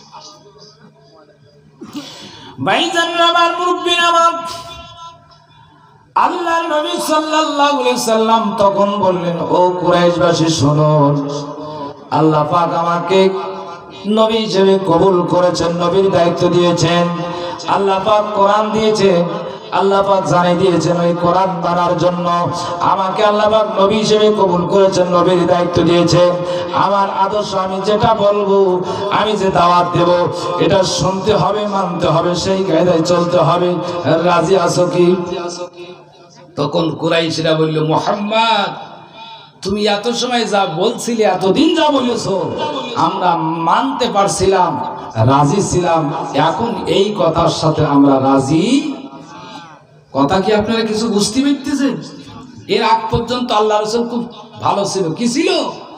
ভালো ছিল। যেই বলেছে দুনিয়ার সব বাদ দাও, মানব রচিত আইন ও কানুন বাদ দিয়ে আল্লাহর আইন ও কানুন মানতে হবে, দুনিয়ার মানুষের আদর্শ বাদ দিয়ে আল্লাহ পাক আমাকে নবী হিসেবে কবুল করেছে, আমার আদর্শ মানতে হবে। তখন তারা বলল, মুহাম্মদ, তোমার সব কথা মানবো, কিন্তু এই কথা মানবো। আমরা মুসলমান এরকম আছি না? কোরআন মানতে চাই, কোরআনের আইন মানতে চাই, নামাজ পড়ে, রোজা করে, হজ করে, যাকাত দেয়। অনেক মুসলমান আছে কোরআন পরিপূর্ণ মানতে চায়। আল্লাহ পাক বলছে, উদখুলু ফিস সিলমি কাফা, তোমরা পরিপূর্ণ ইসলামের মধ্যে প্রবেশ করো। আল্লাহ পাক কোরআনে বলছেন, কিন্তু আমরা পরিপূর্ণ ইসলামের মধ্যে প্রবেশ করতে চাই না। যেগুলো আপনার আমার দরকার, সুবিধাবাদী, যেখানে আপনার আমার লাভ, কোনো ক্ষতি হবে না, সেই জায়গায় আমরা রাজি। যেখানে আমার মাতব্বরি, নেতৃত্ব, কর্তৃত্ব, ব্যবসা বাণিজ্য, দুনিয়াদার থাকবে না, সেই জায়গায় আমরা তখন আর কোরআনও মানতে চাই না, নবীকেও মানতে চাই। সবাই কি চাই নবীকে মানতে? দুনিয়ার কোন আইন কানুন মানা যাবে? দুনিয়ার কোন রাজা, বাদশা, মানুষের কোন আইন কানুন মানা যাবে? মানতে হবে কার আইন? আল্লাহর আইন। মানতে হবে কার আদর্শ? রাসূলের আদর্শ। কোন মানুষের আইন, মানুষের তৈরি করা মতবাদ মানা যাবে? ভাইজান আমার, দেখেন, আল্লাহর আইন বাদ দিয়ে যখন আমরা মানুষের আইন মানব, আল্লাহ তাআলার কাছে কিন্তু আমরা পরিপূর্ণ আল্লাহর গোলাম হব না। আমি একটা উদাহরণ দিই। আপনারা মসজিদ করেছেন, মিলাদ হয়, দোয়া হয়, জিকির হয়, শবে বরাত পালন হয়, শবে কদর পালন হয়, লাইলাতুল মিরাজ পালন হয়, সব হয়, নফল হয়, সুন্নত নামাজ হয়, কিন্তু ফরজ নামাজ ওই মসজিদে হয় না, জামাত হয় না। বলুন তো, প্রকৃত মসজিদের হক কি আদায় হয়? হয়? মসজিদ বানাইছেন, সব হয়, কিন্তু জামাত সহকারে নামাজ হয় না, ফরজ নামাজ জামাত সহকারে আদায়। তাহলে কি মসজিদ কি প্রকৃত হক আদায় হয়েছে? মসজিদটা কিসের জন্য? নামাজ পড়ার জন্য। কিন্তু নামাজ আমরা পড়ি না, মিলাদ পড়ি, শবে বারাত পালন করি, শবে কদর, অনেক কিছু জিকির আজকাল, কিন্তু নামাজ 5 ওয়াক্ত আমরা ওর ভিতরে জামাত সহকারে ফরজ নামাজ আমরা আদায় করিনি। ওই মসজিদের হক যেমন আদায় হয় না, আল্লাহর দুনিয়ায় আল্লাহ সৃষ্টি করছে, এই দুনিয়ায় চলবে আল্লাহর আইন। কথা বলেন ঠিক না? কিন্তু আমরা সেই আল্লাহর দুনিয়ায় আল্লাহর বান্দা হয়ে, আল্লাহর গোলাম হয়ে, আল্লাহর আইন রাসূলের আইন বাদ দিয়ে মানব রচিত আইন ও কানুনকে আমরা মানার চেষ্টা করতেছি, বাস্তবায়ন করার চেষ্টা করতেছি। তাহলে এই আল্লাহর জমিনে, আল্লাহর দুনিয়ায় প্রকৃতকে আমরা আল্লাহর গোলামের দায়িত্ব পালন করতে পারলাম? এই জন্য ভাইজান, আল্লাহ রসুল ততদিন পর্যন্ত ভালো ছিল যতদিন পর্যন্ত আল্লাহর পথে রসুলের আদর্শের কথা মানতে যতদিন মুহাম্মদ সাল্লাল্লাহু আলাইহি ওয়াসাল্লাম বলেনি, ততদিন পর্যন্ত মুহাম্মদ সাল্লাল্লাহু আলাইহি ওয়াসাল্লাম ভালো ছিল। যেই আল্লাহকে মানার জন্য বলছে, দেবতা বাদ দাও, পুজো বাদ দাও, সব বাদ দাও, মানব রচিত আইন ও কানুন বাদ দাও, আল্লাহর দেওয়া আইন ও কানুন, আল্লাহকে মানতে হবে, রসুলকে মানতে হবে, তখনই তাদের মাথা খারাপ। মুহাম্মদ তুমি এতদিন যা বলতে ভালো বলতে, তোমার কথা আর মানার মতো নয়। জোরে জোরে বলেন নাউযুবিল্লাহ। ভাইজান আমার, মুরব্বিরা আমার, আল্লাহ পাক বলেন, قد أفلح من زكاها وقد خاب من دساها। আমি আল্লাহ তাআলা মানুষকে ভালো জ্ঞান দিয়েছি, খারাপ জ্ঞান দিয়েছি। এই মানুষ ভালো মন্দ বুঝে যারা কবরে আসবে, যারা ভালো করে আসবে তারা সফল কাম, আর যারা খারাপ করে আসবে তারা হবে জাহান্নামী, অসফল কাম। আল্লাহর পয়গম্বর হযরতে সালেহ আলাইহিস সালাতু ওয়াস সালাম সামুদ জাতিদেরকে এইভাবে দাওয়াত দিলেন, ও সামুদ জাতি, দুনিয়ার সব মত পথ বাদ দিয়ে আল্লাহর মত পথে আসো, আল্লাহর দেওয়া পথ মতে চলো, আল্লাহর দেওয়া আইন ও কানুন চলো। আর আল্লাহ পাক আমাকে নবী রাসূল হিসেবে কবুল করেছেন, আল্লাহ পাক আমার দায়িত্ব দিয়েছেন আল্লাহর পথে তোমাদেরকে ডাকার জন্য, সব বাদ দিয়ে তোমরা এই পথে চলো। তখন ওই সামুদ সম্প্রদায় বলল, ও সালেহ, তুমি যে নবী বলে দাবি করতেছো, তোমাকে নবী বলে মানতে পারি, শর্ত একটা, তোমার এবং আমাদের সামনে যে একটা পাথর দেখা যাচ্ছে, এই কাতে বা পাথরের ভিতর থেকে যদি উটনি বাহির করতে পারো, একটা জীবিত উট বাহির করতে পারো, তার পেটে থাকবে 10 মাসের বাচ্চা। ওই উটটা ওই পাথরের ভিতর থেকে বাহির হওয়ার পরে সন্তান প্রসব করবে। এই দৃশ্য যদি আমাদেরকে দেখাইতে পারো, ও সালেহ, তোমার আল্লাহকে আমরা মানব এবং তোমাকে নবী বলে আমরা কবুল করব। এই যে কথা বললে হবে না, আল্লাহর পয়গম্বর সালেহ আলাইহিস সালাতু ওয়াস সালাম সিজদায় পড়ে গেলেন, আল্লাহর কাছে বলেন, আল্লাহ, সামুদ জাতি আমাকে পরীক্ষায় ফেলেছে, ও মালিক, ওই পাথরের ভিতর থেকে তুমি উটনি বাহির করে দাও। আল্লাহর পয়গম্বর সালেহ আলাইহিস সালাতু ওয়াস সালাম দুহাত তুলে দোয়া করলেন। দোয়া করতে দেরি হলো, আল্লাহর পয়গম্বরের দোয়া আল্লাহ কবুল করতে দেরি করলেন না। বলতে না বলতে ওই পাথরের ভিতর থেকে উটনি বাইর হয়ে আসলো। ওই উটনির পেটে ছিল 10 মাসের বাছুর। কয় মাস? কারা বলছিল? সামুদ জাতিরা বলছিল, তুমি নবী বলে বলছো, তোমাকে মানতে পারি, ওই পাথরের ভিতর থেকে যদি 10 মাসের বাছুর সহ, বাচ্চা সহ উটনি বাইর করতে পারো, তাহলে আমরা তোমাকে নবী বলে মানবো, তোমার আল্লাহকে আল্লাহ বলে মানবো। আল্লাহর পয়গম্বর সালেহ আলাইহিস সালাতু ওয়াস সালাম দোয়া করলেন, আল্লাহ কবুল করলেন, পাথরের ভিতর থেকে উটনি বাইর হলো। পেটে কয় মাসের বাছুর? 10 মাস। ওই উটনি বাইর হলো, 10 মাসের বাছুর। যখনই পাথর থেকে উটনিটা বাইর হয়ে গেল, বাহির হওয়ার সাথে সাথে সবার সামনে ওই উটনি বাছুর প্রসাব করলো। আল্লাহর পয়গম্বর সালেহ আলাইহিস সালাম বললেন, ও সামুদ জাতি, এবার আল্লাহকে মানো, আমাকে নবী বলে গ্রহণ করো। তখন এই দৃশ্য দেখার পরও অল্প সংখ্যক মানুষ আল্লাহর নবীর প্রতি ঈমান এনেছিল, আল্লাহর প্রতি ঈমান এনেছিল, আর অধিকাংশ জাত ছিল। আমি এখন কোরআন হাদিস দিয়ে যতই বুঝাই না কেন, যে যে জায়গায় রেডি হয়ে আছে ওই জায়গার থেকে সহজে আমরা হ্যাঁ, আমি যে পথ মত, যে দল মত, যে লাইনে আছি সেটা যদি ভ্রষ্ট হয়ে থাকে, ও যতই আব্দুল সবুর বোঝাক না কেন, কোরআন হাদিস বলুক না কেন, আমি ও জায়গাতে না। হয়তো অল্প কিছু সরতে পারে। সামুদ জাতি তাই করলো। সালেহ আলাইহিস সালাম এত কিছু বলার পরও, আল্লাহর নিদর্শন দেখানোর পরও অল্প সংখ্যক লোক মুসলমান হইল, কালেমা পড়ে ইসলাম অর্থাৎ আল্লাহর পথে আসলো, আর অধিকাংশ সেই কাফেরের মধ্যে থেকেই।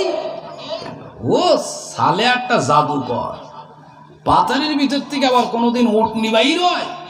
সালে একটা কি জাদুকর, যা তা থেকে গেল। আল্লাহর পয়গম্বর সালেহ আলাইহিস সালাম এরপরে বললেন, ও সামুদ সম্প্রদায়, তোমরা বললে কি আর করলে কি?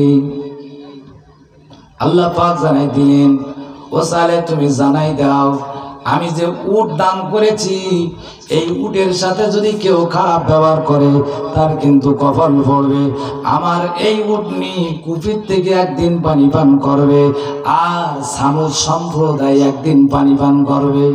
আজকে যদি উট পান করে, আগামীকাল মানুষ সামুদ সম্প্রদায় পান করবে।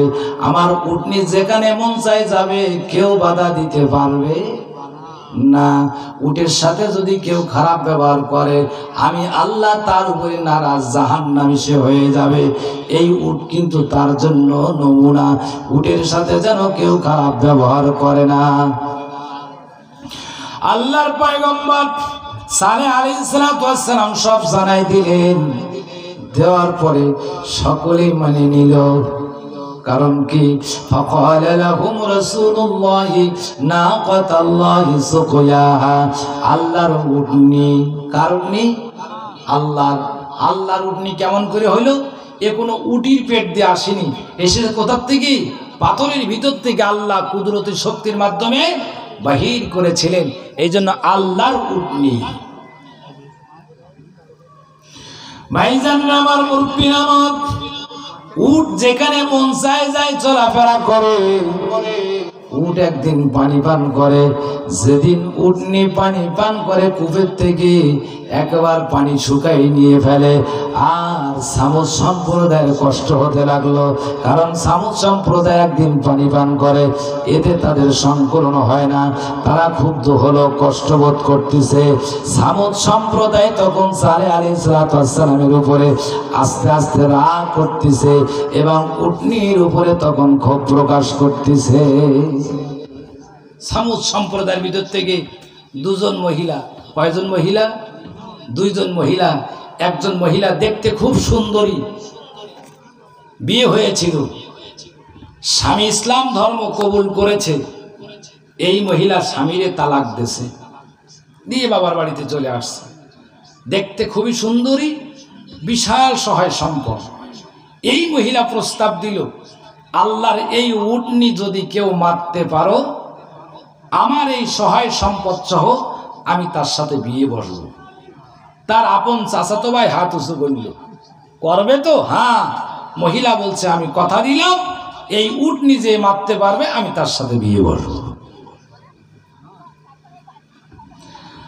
আরেকজন মহিলা ছিল বৃদ্ধা, তার কয়েকটা কন্যা সন্তান ছিল, মেয়ে সন্তান। ওই মহিলা বলল, এই উটনি যে মারতে পারবে, আমার যে কয়টা কন্যা সন্তান আছে, মেয়ে সন্তান আছে, সেটা পছন্দ হয় আমি তার হাতে উঠাই দেব। একজন যুবক হাত উঁচু করলো, আমি রাজি। কজন হইল? দুজন হইল। ওরা দুজন চিন্তা করলো দুজনে যদি উট মারি হয়তো পেরে উঠবে না, আমাদের দলে ভারী করা দরকার। গ্রামের মধ্যে যুবকদেরকে দাওয়াতি কাজ করলো। এইভাবে দাওয়াতি কাজ করে আরো হলো 7 জন। মোট কজন? মোট কজন? 9 জন। 9 জন যুবক হলো। ওই উটনি মারার জন্য চিন্তা করলো 9 জনে যদি এই উটনি মারি গ্রামবাসী পরে হয়তো সব আমাদের বিরুদ্ধে খেপে যাবে।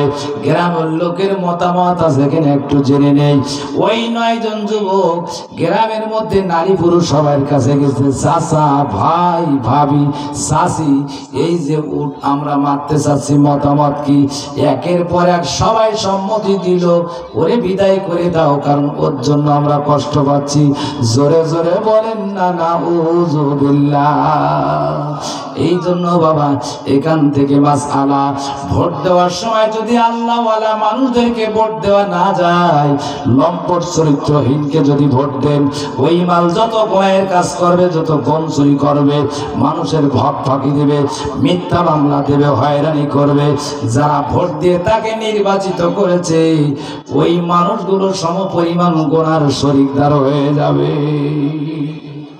কিন্তু একটা আল্লাহওয়ালা মানুষকে ভোট দিয়ে যদি সংসদে অথবা মেম্বার, চেয়ারম্যান, এমপি, মন্ত্রী বানানো যায়, সে যত ভালো কাজ করবে আপনি তারে ভোট দিয়ে বানানোর কারণে সেই সওয়াবের অংশ আপনি পাইতে থাকবেন। জোরে জোরে বলেন সুবহানাল্লাহ। ভাইজানরা আমার, মুরব্বিরা আমার, তাহলে উটনি মারার জন্য প্রথম ফোন দিয়ে আসলো কারা? মহিলা। এই জন্য সব বনিসে মহিলা কিন্তু মাঝে মাঝে উদয় হয়, হয় না? হয় না বাবা? সব বনিসে মহিলা মাঝে মাঝে দেখা যায় হুজুরদের পর্যন্ত ফাঁসিতে ঝোলায়। জোরে জোরে বলেন নাউজুবিল্লাহ। এই জন্য কাল নাগিনী মহিলা সময়ের সময় কিছু হয়। সব পাড়ায় 2-1 করে আসে, দেখো আপনাদের এদিকে আছে কিনা জানি না। এই জন্য মহিলাদের মাতব্বাড়ি দিয়ে চলা যাবে, চললি আপনার আমার সুখ শান্তি খুঁজে পাওয়া যাবে না। আল্লাহ রাসূল বলছেন স্ত্রীদের পরামর্শ নিও কিন্তু পরিপূর্ণ মানিও না। শুনো, মানো না, যদি মানো তুমি ক্ষতিতে পড়ে যাবে। স্ত্রী কথা শোনো, যদি মানার মতন হয় মানো, বলিছে বলেই যে করবা তা কিন্তু না, তাহলে তুমি কি হয়ে যাবে? বিপদে পড়ে যাবে। খসরু পারভেজ বলে একজন বাচ্চা ছিল। এই বাচ্চার দরবারে একটা জেলে বড় মাছ নিয়ে গেছে। বাচ্চা, কি মাছটা নেবেন? দাম কত বাবা? 4000 টাকা দিলে হবে। বাচ্চা মাছটা দেখছে আমার দরবারে নিয়ে আসছে, তা ঠিক আছে কেশিয়ার মাছটা নেও, বলে 4000 টাকা দেওয়া। স্ত্রী পাশের থেকে টের পাইছে যে একটা মাছের কারণে স্বামী আমার 4000 টাকা দিচ্ছে। ছুটে এসছে, স্বামী এতটুকুন একটা মাছের কারণে তুমি 4000 টাকা দিলে, জলদি করে মাছ ফিরাই নাও, টাকা ফিরিয়ে দাও, টাকা ফিরিয়ে নাও, মাছ ফিরাই দাও, এই মাছ নেওয়া যাবে না। বাচ্চা বলছে দেখো স্বামী, দেখো স্ত্রী, আমি একজন বাচ্চা মানুষ, মাছ যখন নিয়েই ফেলেছি আর ফিরিয়ে দেওয়া যায়, এটা আমার লজ্জার ব্যাপার, কি করে ফিরিয়ে দেবো? স্ত্রী বলছে দেখেন আমি যুক্তি শিখাইতেছি, আপনার কোনো ইজ্জত সম্মান যাবে না। কি যুক্তি? আপনি ওই জেলিকে ডাকেন, ডেকে বলেন ও জেলি তোমার মাছটা পুরুষ না মহিলা? জেলি যদি বলে মাছটা আমার পুরুষ, আপনি বলবেন আমি পুরুষ মাছ নেব না, আমার মহিলা মাছের দরকার। জেলে যদি বলে মাছটা হলো মহিলা, তাহলে আপনি বলবেন আমি মহিলা মাছ নেব না, আমি নেব পুরুষ মাছ। বাচ্চা যেটা বলবে আপনি তার পাল্টা দাবি কলে পড়িয়ে জেলে মাছ ফিরাই নিয়ে যাবে, টাকা ফেরত দিয়েই যাবে। দেখেছেন যুক্তি? ভাই ভাই গন্ডগোল বাদিয়ে দেওয়ার যুক্তিরা বের করতে পারে না। দেখেছেন লম্বা চুলানা যুক্তি? দেখেছেন? আপনারা আমার মাথায় সহজে খেলবে যা। তবে আপনাদের এলাকার মহিলারা অনেকেই ভালো, সব ভালো বলবো না, অনেকেই ভালো, আলহামদুলিল্লাহ বলে। ভাইজানরা আমার, মুরব্বিরা আমার, জেলে স্ত্রীর কথা শোনা মাত্রই, বাচ্চা স্ত্রীর কথা শোনা মাত্রই জেলেকে ডাক দিল, ও জেলে শোনো। জেলে চিন্তা করলো বাচ্চা মনে হয় ওকে আরো কিছু ধরিয়ে দেবে, আনন্দের সাথে ফিরে আসছে। ও বাচ্চা বলেন, বাচ্চা বলছে জেলে সত্যি করে বলো তোমার মাছটা পুরুষ না মহিলা, মুযাক্কার না মুআন্নাস? জেলেও যারা বুঝতে পেরেছে বাচ্চা মাছ ফিরাই দেবে, ফন্দি খুঁজতেছে। জেলে তখন বলছে বাচ্চা মাছটা পুরুষও না মহিলাও না, মুযাক্কার না মুআন্নাস না মুকান্নাস, অর্থাৎ উভয় লিঙ্গ। বাচ্চা কেশিয়ারকে বলল, কেশিয়ার আরো মেরে দাও 4000। 8000 হয়ে গেল। গরিব মানুষ একটা মাছের কারণে যদি 8000 টাকা পায়, বলেন দিন কেরাম লাগে। আর তখন 8000 টাকার দাম কি? 8000 দিনার। কিরকম আনন্দের সাথে চলে যাচ্ছে, যাইতে যে হঠাৎ করে পকেট থেকে একটা টাকা মাটিতে পড়ে গেছে। গেলি জেলে টাকাটা উঠে আবার পকেটে নিয়েছে। পাশের থেকে স্ত্রী রানী শিরিন বলছে, স্বামী গো, কত বড় ছোট লোক দেখেছো তুমি? কেন?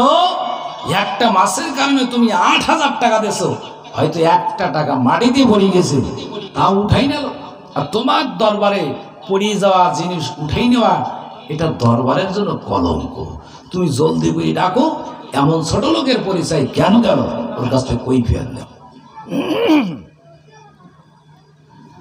বাচ্চা মহাবিপদে পড়ে গেছে, কি করি? আবার স্ত্রী যদি আবার কথা না শুনি তাহলে অনেক সমস্যা। বাচ্চা আবার জেলেকে ডাক দিল, ও হে জেলে শুনে যাও। জেলে চিন্তা করলো বাচ্চা মানুষ আরো কিছু মনে হয় নাগাড় দেবে। জেলে আনন্দের সাথে চলে আসলেন। বাচ্চা সাহেব কি বলতে চান বলেন? বাচ্চা বলছে, জেলে গো, একটা মাছের কারণে আমি তোমাকে 8000 টাকা দিলাম, তুমি চলে যাচ্ছিলে, হয়তো পকেট থেকে একটা টাকা পড়ে গেল, তুমি এত টাকার পিপাসু কেন? টাকাটা উঠে আবার নিলে কেন? আমার দরবারে কেউ পড়ে গেলে কিছু উঠাই নেয় না, তুমি এমন ছোট লোকের পরিচয় কেন দিলে? বাচ্চা বলছে, জেলে বলছে, বাচ্চা হে, আমি টাকার লোভে কিন্তু টাকা উঠাই নাই। যখন দেখলাম টাকাটা মাটিতে পড়ে গেছে, দেখলাম আপনার ছবি, উঠায় দেখি ওভার পিঠে আপনার নাম। চিন্তা করলাম যদি এইভাবে আপনার দরবারে পড়ে থাকে, কেউ না কেউ টাকার উপরে পা দেবে, হয় আপনার নামে বেয়াদবি হবে, না হয় আপনার ছবিতে বেয়াদবি হবে। আপনার নাম এবং ছবিকে তাজিম করে মোহাব্বত করে আমি টাকা নিয়েছি, টাকার লোভে কিন্তু আমি টাকা নেই নাই। বাচ্চা কেশিয়ারকে বললো, কেশিয়ার আরো দিয়ে দাও 4000। হাজার হইল কার যুক্তিতে? সেই লম্বা চুলালার যুক্তিতে আমরা 16 বছর চলেছি, বাড়িতে বাড়িতে মামলা খেয়েছি। কথা বলেন ঠিক না বাবা? এই লম্বা চুলালার যুক্তি যে শুনবে তার কপাল পড়বে। শুনতে হবে, মানলে হবে না। যদি মানার মতন হয় মানতে। ভাইজান আমার মুরব্বী আমার রাগ হচ্ছে না আপনাদের? আল্লাহর পয়গম্বর, কথাটা শেষ করে মোনাজাত করি। হ্যাঁ, শেষ হবে। আল্লাহর পয়গম্বর সালেহ আলাইহিস সালাতু ওয়াস সালামের ইতিহাস আমি বলতেছিলাম। 9 জন যুবক সব বাড়িতে বাড়ি যে সম্মতি নিয়েছে, হা উঠ মেরে দাও। বুধবারের দিন দুপুর বেলা উটনি কূপের মধ্যে পানি খাইতে গেছে। 9 জন যুবক প্রতিমধ্যে ওর পেটে আছে, উটনি মারবে। উটনি আসতেছে, কি বলতেছি? উটনি। উটনি মানে কি? মেয়ে উট। উটনি মানে কি? ওই যে 10 মাসের বাছুর পড়ল না, এই জন্য উটনি। উটনি পানি পান করে কিবার? বুধবার দুপুর বেলা কুপির থেকে পানি পান করে আসতেছে। এই 9 জন যুবক ওর পেতে আছে। যখনই আসতেছে একজন যুবক উঠ বরাবর তীর নিক্ষেপ করলো আল্লাহর উটনি। ফাকাল লাহুম রাসূলুল্লাহি নাকাতাল্লাহি ওয়া সুকিয়াহা, আল্লাহর উটনির এই হাঁটুর নিচ বরাবর লেগে এপাশ থেকে ওপার দিয়ে তীর বাইর হয়ে গেল। আল্লাহর উটনি মাটিতে লুটে পড়লো। আর একজন যুবক ও দৌড়ে যে তরবারি নিয়ে ওই উটনির বুকের উপর উঠে গেল। বুকের উপরে ওঠার পরে আল্লাহর উটনির গলার মধ্যে দিয়ে ছুরি চালাই দিয়ে দ্বিখণ্ডিত করে দিলেন। দ্বিখণ্ডিত যখনই করলেন আল্লাহর উটনি বিকট একটা আওয়াজ দিলেন। কি দিলেন? বিকট আওয়াজ দিলেন। কারণ কি? ওই বিকট আওয়াজ তাফসীরের মধ্যে এসেছে, ওই বিকট আওয়াজ দিয়ে ওই উটনি বুঝাইতে চেয়েছে, ও আমার বাছুর রে, আমি বিপদে পড়ে গেছি, আমি তোর মা বিপদে পড়ে গেছি, জলদি করে তুই সাবধান হয়ে যা। জোরে জোরে বলেন না সুবহানাল্লাহ। একটা উটনি বিপদে পড়ে গেছে, বাছুরকে সজাগ করলো, আর আপনার আবার এত সাদের মা পেরিয়ে গেল, একবার বলে গেল না। কথা কি বোঝেন? কথা কি কিছু বোঝেন? কি মা আপনারা মা! আহা! আর একটা উটনি মা, সে বিপদে পড়ে গেছে, বিকট আওয়াজ, বাছুর বাচ্চা কোথায় আছিস, সাবধান হ। আর এত বছর মরণ খাওয়া খাইল গেল, গেল তো একটু বলে গেল। এই দুঃখে ঘুম হয় না আমার। ভাইজানরা আমার, মুরব্বিরা আমার, বুধবারের দিন দুপুর বেলা ওই দুইজন যুবক মিলে উটনিকে জবাই করে দিল। বুধবারের দিন শহীদ হয়ে গেল উটনি। আল্লাহর পয়গম্বর সালেহ আলাইহিস সালাম দুই হাত তুলে আল্লাহর কাছে কান্দার বলে, আল্লাহ তুমি এদেরকে ধ্বংস করে দাও। আল্লাহর পয়গম্বর সালেহ আলাইহিস সালাম জানাই দিলেন, ও সামুদ জাতি, তোদের আর হায়াত 3 দিন আছে। কয়দিন? 3 দিন আছে। আল্লাহর নবীদের দোয়া কি বৃথা যায়? আল্লাহর ওলিদের দোয়া কি বৃথা যায়? আল্লামা দেলাওয়ার হোসেন সাইদি হুজুর রাহমাতুল্লাহ আলাইহি 25 বছর আগে যা বলে গেছে তাই কি খেটেছে কিনা? 12 কোটি মানুষ গাছের গোড়া নাড়া দেবে, ওই নানার বাড়ি মামুর বাড়ি দিল্লি যেয়ে পড়বা। আল্লামা সাইদির কথা খেটেছে কিনা? আল্লাহর ওলি যারা, আল্লাহর নবী যারা, এদের দোয়া বৃথা যায়? ভাইজানরা আমার, মুরব্বিরা আমার, শেষ করবো না মোনাজাত করবো? আল্লাহর পয়গম্বর সালেহ আলাইহিস সালাম অত্যন্ত মনে ব্যথা নিয়ে আল্লাহর কাছে দোয়া করলেন, ও আল্লাহ, এই সামুদ জাতিদেরকে তুমি ধ্বংস করে দাও। তোমার উটনি জবে করে দিয়েছে, দ্বিখণ্ডিত করে দিয়েছে। ফাদাম দামা আলাইহি, তোমার উটনিকে দুনিয়ার থেকে রক্তপাত করে বিদায় করে দিয়েছে। ও আমার আল্লাহ, আমি তোমার কাছে দোয়া করি, দাবি করি, এদেরকে চিরতরে তুমি ধ্বংস করে দাও। আল্লাহ পাক সালেহ আলাইহিস সালামের দোয়া কবুল করলেন। দোয়া কবুল হয়ে গেল। এই সামুদ জাতি আরো খেপে গেছে।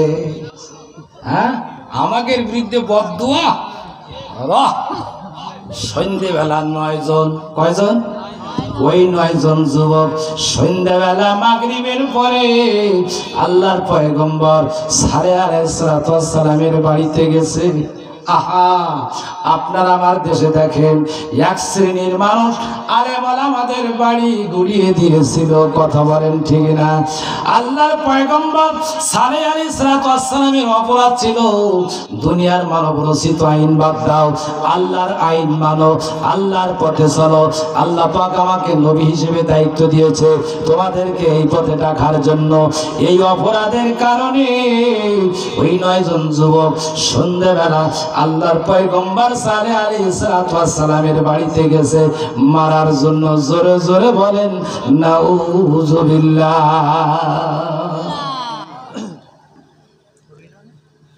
মাগরিবের সময় সন্ধ্যাবেলা আল্লাহর পয়গম্বর সালেহ আলাইহিস সালামের বাড়িতে হাজির।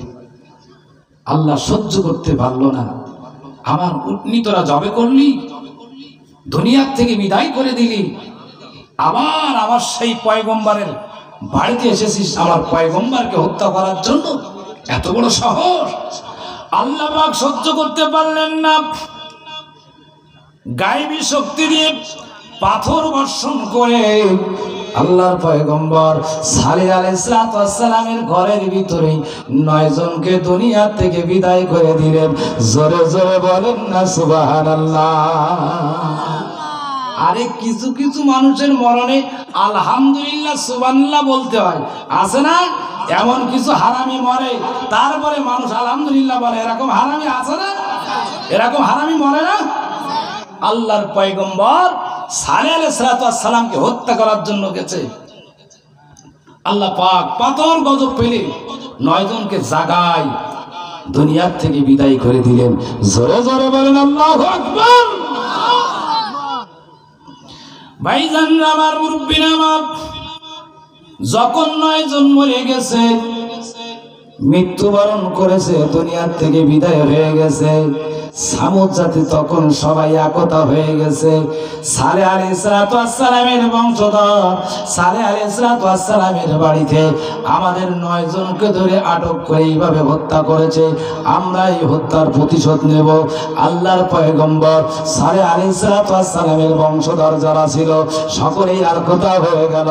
ও সামুদ সম্প্রদায়, তোদের কয়টা মাথা আছে, আমাদের কয়টা মাথা আছে, কথা দিলাম আমরা দেখে নেব। আজকের বাংলাদেশের 18 কোটি মানুষ ওই ভারতবর্ষে নরবসু নরেন্দ্র মোদীর বিরুদ্ধে আজকের রক্ত পিপাসু মুসলমান ছিল, এই নরবসু হিন্দু সারা এই হিন্দুর বিরুদ্ধে 18 কোটি মুসলমান ঐক্য হয়েছে। 1 ইঞ্চি জায়গা দেব না, 18 কোটি মানুষের জীবন দেব। ও নরেন্দ্র মোদী, তোর কাছে আমরা বাংলার জমিন 1 ইঞ্চি ছাড়ব না। সালেহ আলাইহিস সালামের জাতি সব একতা হয়ে গেল। এতদিন আমরা কিচ্ছু বলছিলাম না, এবার দেখে নেব, সংগ্রাম শুরু হয়ে গেল। আল্লাহর পয়গম্বর সালেহ আলাইহিস সালাম দোয়া করলেন, ও আল্লাহ এদেরকে ধ্বংস করে দাও। আল্লাহর পয়গম্বর বললেন, ও সামুদ জাতি, বেশি বাড়াবাড়ি করিস না, তোদের হায়াত আর 3 দিন আছে। প্রথম দিন তোদের চেহারা হয়ে যাবে হলুদ বর্ণের, দ্বিতীয় দিন তোদের চেহারা হয়ে যাবে লাল বর্ণের, তৃতীয় দিন তোদের চেহারা হয়ে যাবে কালো বর্ণের, এরপরের দিন তোরা সব ধ্বংস হয়ে যাবি। উট শহীদ হলো কি বার? বুধবার। তারপরের দিন কি বার? বৃহস্পতিবার। পূর্ব দিক থেকে সূর্য উদয় হলো। আল্লাহর পয়গম্বর সালেহ আলাইহিস সালামের দোয়া কবুল হয়ে গেল। সামুদ জাতির সকলের চেহারা হয়ে গেল হলুদ বর্ণের। সন্ধ্যা হয়ে গেল, সামুদ জাতি বলছে, ও সালেহ, তোমার কথা হাদে 1 দিন হয়ে গেছে, আর 2 দিন ওয়াও পার হয়ে যাবে। আল্লাহর পয়গম্বরের দোয়া। তারপরের দিন চলে আসলো শুক্রবার, এই জুমুবার। এই জুমুবার যখন পূর্ব আকাশ থেকে সূর্য উদয় হয়, ওই সামুদ জাতির সকলের চেহারা হয়ে গেল লাল বর্ণের।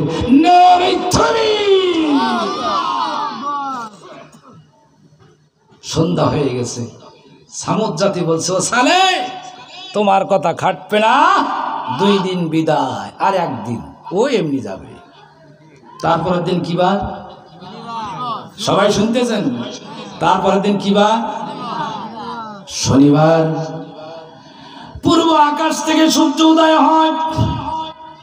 যখনই পূর্ব আকাশ থেকে সূর্য উদয় হয়েছে, আল্লাহর পয়গম্বরের দোয়া ফিরিতে যায় না। সমস্ত নবী রাসূলদেরকে আল্লাহ পাক একটা করে দোয়া করার নির্দেশ দিয়েছিলেন। সকল নবী রাসূলরা দুনিয়া থেকে দোয়া করে তার ফসল নিয়েছেন।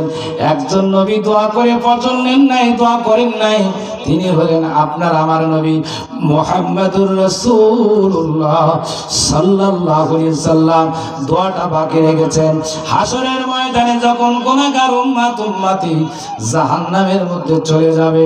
আল্লাহ পাক ওই সময় আল্লাহর হাবিব ওই সময় আল্লাহ পাকের কাছে দোয়া করে বলবেন, আল্লাহ আমার পেয়ারা উম্মত উম্মতি গুনাহগার উম্মত উম্মতি যারা জাহান্নামী হয়ে গেছে তাদেরকে তুমি মাফ করে জান্নাতে দিয়ে দাও। আল্লাহ পাক আল্লাহর হাবিবের দোয়া কবুল করে ওই গুনাহগার উম্মত উম্মতিদেরকে মাফ করে দিয়ে আল্লাহ পাক জাহান্নাম থেকে বাহির করে জান্নাতের মধ্যে ঢুকায়া দিবে। এর নাম তো আপনারা সুপারিশের নৌকা ডাবি বানায়া ফুলসে রাতে রাখছে নাবি বান্দিয়া। সুপারিশের নৌকা নাবি বানায়া ফুলসে রাতে রাখছে নাবি বান্দিয়া। হাসান হোসেন দোনো ভাই নবীর দুই দারে মা ফাতিমা সেই নৌকারি পাল তোলে। জোরে বলেন আল্লাহু আকবার। সমস্ত নবী রাসূল দুনিয়া থেকে দোয়া করে গেছেন, আপনারা না নবী দোয়া করে যান নাই। হাসরের ময়দানে গুনাহগার উম্মতের জন্য এই দোয়াটা করবেন। জোরে বলুন সুবহানাল্লাহ। এই জন্য কত মায়া উম্মতের প্রতি। সেই নবীর উম্মত হয়ে আমরা সেই নবীর আদর্শ মানি না, এর চাইতে নিমু খারামি আর হতে পারে? ভাইজানরা আমার, আল্লাহ পাক আপনাকে আমাকে কিন্তু দুনিয়ায় পাঠিয়েছেন তার ইবাদত করার জন্য। ইল্লা লিয়াবুদুন, কার ইবাদত করতে হবে? আল্লাহ। আল্লাহ ছাড়া কারোর ইবাদত করা যাবে? কারোর ইবাদত করা যাবে? যাবে না। আমরা মানুষ সেই আল্লাহ ছাড়া অনেক সময় অনেক ইবাদত করে ফেলি, আর আল্লাহ ছাড়া যখন অন্য কারোর ইবাদত করি সেটা হয় শিরিক। সেটা কি হয়? শিরিক। আল্লাহর আইন বাদ দিয়ে অন্য কারো আইন মানা যাবে? যদি আল্লাহর আইন বাদ দিয়ে অন্য কোন আইন মানি সেটা শিরিক হবে। এই জন্য কোরআনের আইন মানা ফরজ। কোরআনের আইন বাদ দিয়ে মানব রচিত আইন ও কানুন মানা যাবে না। এখন আল্লাহ পাক আপনাকে আমাকে ইবাদত করার জন্য সৃষ্টি করেছেন। এই ইবাদতের মধ্যে এক নম্বর ইবাদত হচ্ছে নামাজ। এক নম্বর ইবাদত কি? নামাজ। এই নামাজ কি দিয়ে পড়ি ভাই? কোরআন সুন্নাহ দিয়ে। নামাজ কি দিয়ে পড়ি? কোরআন সুন্নাহ দিয়ে। কোরআন যদি না পড়ি নামাজ হবে? যদি নামাজের ভিতরে দরুদ শরীফ না পড়ি নামাজ হবে? নামাজ হবে না। এজন্য কোরআন সুন্নাহ দিয়ে নামাজ পড়তে হয়। দেখেন আমরা প্রত্যেক দিন নামাজের ভিতরে সূরা ফাতিহা পড়ি, তাই নফল হোক ফরজ হোক ওয়াজিব হোক প্রত্যেক নামাজে সূরা ফাতিহা পড়তে হয় না? আজকের ফজরে মুসল্লিরা যদি বলে হুজুর প্রত্যেক দিন তো সূরা ফাতিহা পড়েন, আজকে সূরা ফাতিহাটা না পড়ি ওই জাতীয় সঙ্গীতটা পড়ে, আপনারা মানবেন? কেন? নামাজ হবে না? নামাজ হবে না? কত সুন্দর জাতীয় সঙ্গীত। আমার সোনার বাংলা আমি তোমায় ভালোবাসি, কত মধুর সুর। যেই তার জাতীয় সঙ্গীতের বিরুদ্ধে কথা বললে রাষ্ট্রদ্রোহী মামলা হয়, যেই জাতীয় সঙ্গীত ইনকার করলে রাষ্ট্রদ্রোহী মামলা হয়, কিন্তু সূরা ফাতিহার বিরুদ্ধে বললে কোনো মামলা হয় না। সেই জাতীয় সঙ্গীত দিয়ে যদি ইমাম সাহেব নামাজ পড়ে নামাজ হবে না কেন? নামাজ হবে না কেন? ঠিক তদুপরি সূরা ফাতিহা বাদ দিয়ে ওই জাতীয় সঙ্গীত দিয়ে যেমন নামাজ হবে না, আল্লাহর জমিনে আল্লাহর আইন বাদ দিয়ে মানুষের আইন চলতে পারে? দুনিয়ার কোন নেতার আদর্শ চলতে পারে না, আমার রাসূলের আদর্শ দুনিয়ায় চলবে। কথা বলেন ঠিক না? বাংলাদেশে ৯৬ জন মুসলমানের দেশ, এখানে যদি আল্লাহর আইন না চলে, রাসূলের আদর্শ না চলে, ময়দানে মাঝারে এই বাংলার জমিন প্রত্যেকটা মুসলমানকে হিসাব দেওয়াই লাগবে, দেওয়াই লাগবে। বাংলার জমিনে কোরআন সুন্নাহর রাজ কায়েম করা ফরজ আইন। ওই ভারতের জমিনে নয়, কারণ ওখানে অমুসলিমের সংখ্যা বেশি, বাংলাদেশে মুসলমানের সংখ্যা বেশি। সেই দেশে যদি আল্লাহর আইন না চলে, আল্লাহর গোলাম হলাম কোথার থেকে? নবীর আদর্শ দিয়ে যদি দেশ না চলে, নবীর প্রেমিক হলাম কোথার থেকে? আশিকে রসুল হলাম কোথার থেকে? নবীর উম্মত হলাম কোথার থেকে? এই বাস্তবতায় নাই। যখনই আপনি আমি এই বাস্তবতায় আসবো, এক শ্রেণীর মানুষ দেখবেন আপনার আমার বিরুদ্ধে ফতোয়া দেবে। আল্লাহ রসুল অতদিন ভালো ছিল যতদিন এই রাস্তায় মানুষদেরকে ডাকেনি। আল্লাহর পয়গম্বর সালেহ আলাইহিস সালাম ততদিন ভালো ছিল যতদিন মানুষকে এই রাস্তায় ডাকি নাই। এক শ্রেণীর হুজুররা এই রাস্তায় ডাকে না, তাদের কোনো বালা মুসিবত নাই। আর এক শ্রেণীর মানুষ কোরআন সুন্নাহ জানার পরে তারা জানে মানুষের আইন মানা শিরক, আল্লাহর আইন বাদ দিয়ে কোন মানব রচিত আইন মানা জায়েজ নাই। তারা জীবন বাজি দিয়ে আল্লাহর জমিন, আল্লাহর দ্বীন কায়েমের জন্য সংগ্রাম করেই যাচ্ছে, সংগ্রাম করেই যাচ্ছে।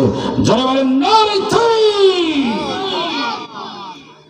প্যারা হাজিরিন, কি বার হয়ে গেল? শনিবার চলে এসেছে। শনিবারের দিন কি হওয়ার কথা? সামান থেকে একটা মানি ব্যাগ হারাই গেছে, 5,000 টাকা আছে মানি ব্যাগে। 5,000 টাকা মানি ব্যাগের ব্যাগে ছিল, হারাই গেছে এই বাগানে।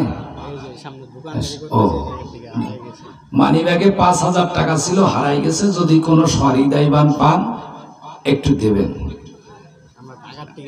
ঢাকা থেকে আসছে, যদি কোনো সহৃদয়বান ব্যক্তি পেয়ে থাকেন দিয়ে আল্লাহ আপনার উপরে রহম করবে। যাও বাবা, আল্লাহ মালিক। শনিবারের দিন চলে এসেছে। আল্লাহর নবীর দোয়া ছিল কি? শনিবারের দিন সামুদ সম্প্রদায়ের চেহারা হবে কালো। কি হবে? কালো। ভাইরা আমার, মুরব্বীরা আমার, শনিবারের দিন পূর্ব আকাশ থেকে সূর্য উদয় হয়ে গেল। উদয় হওয়ার সাথে সাথে ওই সামুদ সম্প্রদায়ের সকল মানুষের চেহারা কালো বর্ণের হয়ে গেল। মাগরিবের সময় চলে আসলো শনিবারের দিন। সামুদ জাতি বলছে, ও সালেহ, তোমার কথা খাটলো না, আজ 3 দিন পেরিয়ে গেল, আমরা যা তা তোমার কথা ফরফিট। জোরে জোরে জোরে জোরে বলেন নাউজুবিল্লাহ। শনিবার চলে গেল। রবিবারের দিন যখন পূর্ব আকাশ থেকে সূর্য উদয় হলো, বিকট একটা আওয়াজ হলো। আওয়াজ হওয়ার সাথে সাথে কান্দাবাত সামুদ বিতগহা ইজিমবাসাসকহা। বাইরে আমার, মুরব্বিরা আমার, ওই পূর্ব আকাশ থেকে যখন রবিবারের দিন সূর্য উদয় হলো, হওয়ার সাথে সাথে আল্লাহর নবীর দোয়া অনুপাতে ওই সামুদ জাতি সকলেই ধ্বংস হয়ে গেল। জোরে জোরে বলেন সুবহানাল্লাহ। এই জন্য কোরআন বিদ্বেষীরা যদি ধ্বংস হয়, এতে কোনো প্রকার ব্যথা নেওয়া যাবে? আল্লাহ শুকরিয়া আদায় করতে হবে। জোরে বলেন আলহামদুলিল্লাহ। সব ধ্বংস হয়ে গেল। একজন মহিলা বেঁচে ছিল সামুদ জাতির মধ্যে। কজন? একজন মাত্র, বুড়ি মহিলা। আর সব শেষ। তাফসীরের মধ্যে এসেছে এই বুড়ি মহিলাটা এই ধ্বংসের বিভীষিকাময় দেখেছিল। এইটা সালেহ আলাইহিস সালামের অনুসারীদের সাথে বলতে বলতে আমরা অনেক সময় মানে ফিস লেগে গেছে। এই ফিস লেগে দুনিয়ার থেকে সাও বিদায় গ্রহণ করেছিল। অর্থাৎ সামুদ জাতির আর একজনও বেঁচে ছিল না। আল্লাহর পয়গম্বর সালেহ আলাইহিস সালামের দোয়া অনুপাতে সব ধ্বংস হয়ে গেল। জোরে বলুন সুবহানাল্লাহ। আল্লাহর পয়গম্বর সালেহ আলাইহিস সালামের অনুসারী ছিলেন 4,000। কহাজার? 4,000। একজনের পশম পর্যন্ত নড়েনি। জোরে বলুন সুবহানাল্লাহ। ভাইজান আমার, মুরব্বিরা আমার, এই জন্য করে আল্লাহর হাবিব সাল্লাল্লাহু আলাইহি ওয়াসাল্লাম যখন 40 বছর বয়সে নবুয়তি কোরআন পেয়েছিলেন, কোরআন পাওয়ার পরে গোপনে গোপনে কিছুদিন পরে প্রকাশ্য কিছু কিছু মানুষ আল্লাহর রাসূলের দলে আসলো। অধিকাংশ ওই মক্কার কুরাইশরা আল্লাহর নবীর বিরোধিতা করা শুরু করে দিয়েছিল। আল্লাহর পয়গম্বর সালেহ আলাইহিস সালাম ততদিন পর্যন্ত ভালো ছিল যতদিন পর্যন্ত মানুষদেরকে আল্লাহর পথে ডাকি নাই। এই জন্য যারা আল্লাহর পথে ডাকবে দুনিয়ার এক শ্রেণীর মানুষ তাদেরকে খারাপ জানবে, এতে কোনো পরোয়া করলে হবে না। যদি ময়দানে মহাশরে আল্লাহর জান্নাত পেতে চায় আল্লাহর পথে মানুষদেরকে ডাকতেই হবে। আর যারা আল্লাহর গোলাম হবে, যারা শত বাধা আসার পরেও আল্লাহর পথের পথিক হয়ে যাবে। ভাইজানরা আমার, যদি আল্লাহর পথে না চলি, আপনার আমার নামাজ রোজা দিয়ে কিন্তু আমরা জান্নাত পাবো। জান্নাত পাইতে গেলে অবশ্যই আল্লাহর দ্বীন আল্লাহর জমিনে বাস্তবায়ন করার পক্ষে থাকতে হবে। যদি নামাজ রোজা হজ যাকাত জিহাদ দিয়ে জান্নাত পাওয়া যেত, আল্লাহর নবীর সাহাবী আব্দুল্লাহ ইবনে উবাই পাথর, আমরা একটু নবীকে দাঁড়িয়ে সালাম দিই, ইয়া নবী সালামুন। যারা ঘুমাই দিয়েছে তা দেখেন না, ঘুম ইবাদত। ইয়া হাবিব সালাম সালাম ইয়া রাসূলুল্লাহ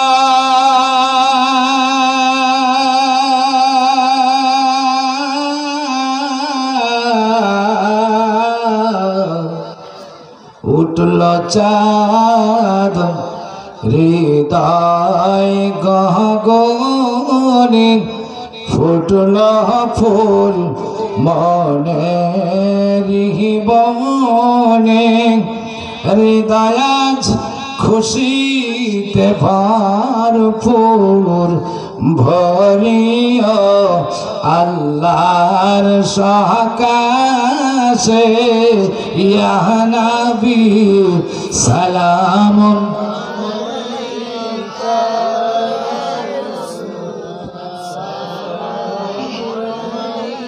ইয়া হাবিব সালাম ইয়া নূরুম মিন নূরিল্লাহ,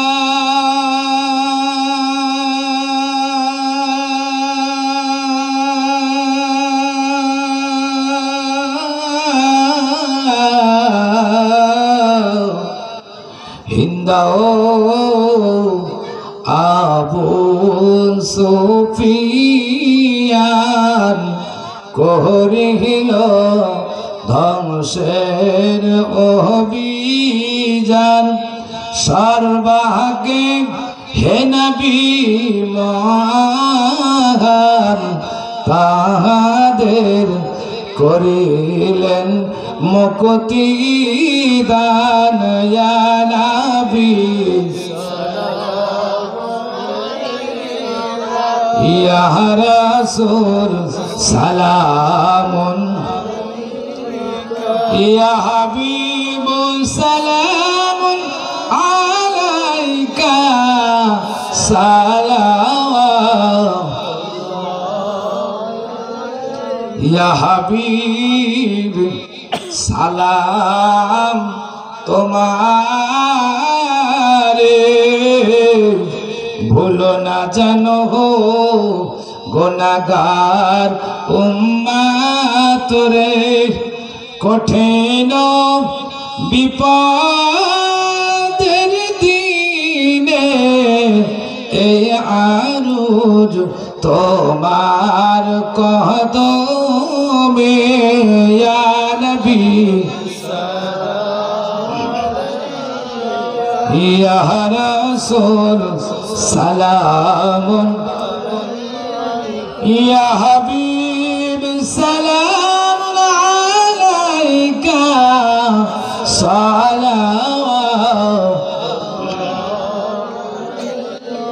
بلغ العلا بكماله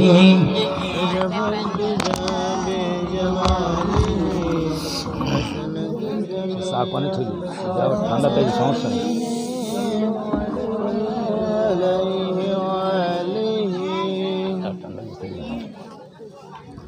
আল্লাহুম্মা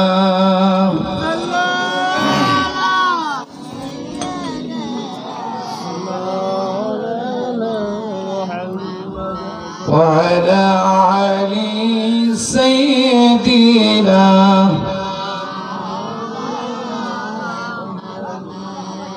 হৃদয়ের জানালা খুলে দাও না প্রভুর প্রেমে মন সাড়া দাও না হৃদয়ের জানালা খুলে দাও না প্রভুর প্রেমে মন সাড়া দাও না নারাই তাকবীর নারাই রিসালাত নারাই তাকবীর 70 কি ঘরে আছে হ্যাঁ অনেক মুসলমান আছে নারাই তাকবীর পছন্দ করে না আছে না এরকম মান আছে না নারাই তাকবীর যে পছন্দ করে না বলেন তো কি মুসলমান বলা যায় না আল্লাহ রাসূল যুদ্ধের ময়দানে নারাই তাকবীর দিতেন সাহাবায়ে কেরাম শত্রুদের অন্তরে কম্পন শুরু হয়ে যেত এক শ্রেণীর নামধারী মুনাফিক মুসলমান তারা ওই নারাই তাকবীর পছন্দ করে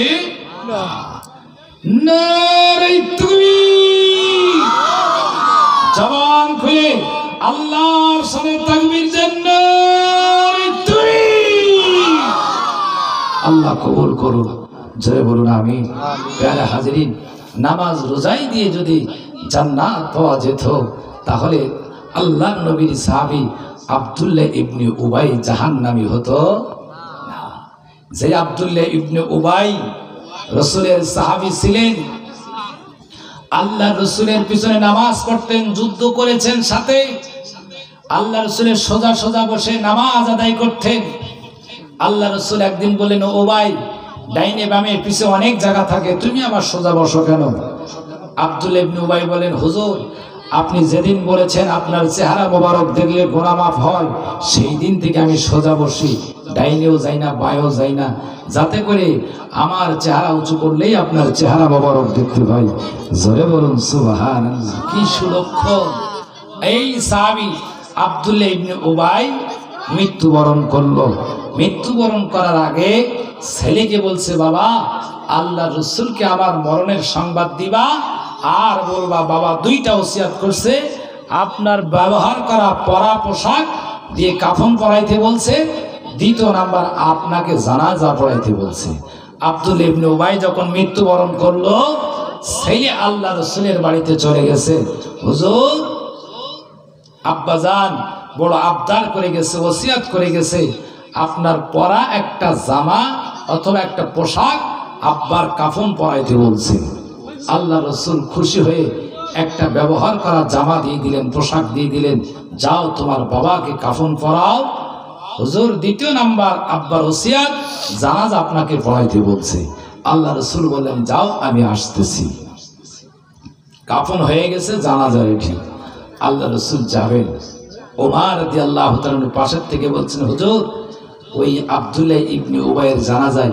আপনি যেতে পারবেন না আল্লাহ রাসূল বলছেন ওমর কি বলো যে সাহাবী আমার সাথে যুদ্ধ করেছে কোনো ওয়াক্ত আমার ছাড়া নামাজ আদায় করেনি এবং আমি যে নাম পছন্দ করতাম সে তার বাচ্চাদের রেখেছে আমার একজন এত প্রিয় এত মহাব্বতের উম্মাত এত মহাব্বতের সাহাবী মৃত্যুবরণ করেছে ইন্তেকাল করেছে আমি তার জানাজায় যেতে পারবো না তুমি কি বলো আমি তোমার কথা রাখতে পারবো না ওমর রাদিয়াল্লাহু তাআলা হাত ছাড়াই নিয়ে আল্লাহ রাসূল হাত টেনে নিয়ে জানাজায় যে হাজির হয়ে গেল ইস্তাগফিরু লাহুম আওয়ালা তাস্তাগফিরু লাহুম 70 মাররাতান আল্লাহ পাক কোরআনে বলছেন হে মুহাম্মদ সাল্লাল্লাহু আলাইহি ওয়াসাল্লাম 70 বার এর চাইতে অধিক যদি এই ধরনের মুনাফিকের জন্য আল্লাহ তাআলার কাছে আপনি ক্ষমা চান আমি আল্লাহ তাআলা ক্ষমা করব না আল্লাহ রাসূল জানাজা পড়ানোর পরে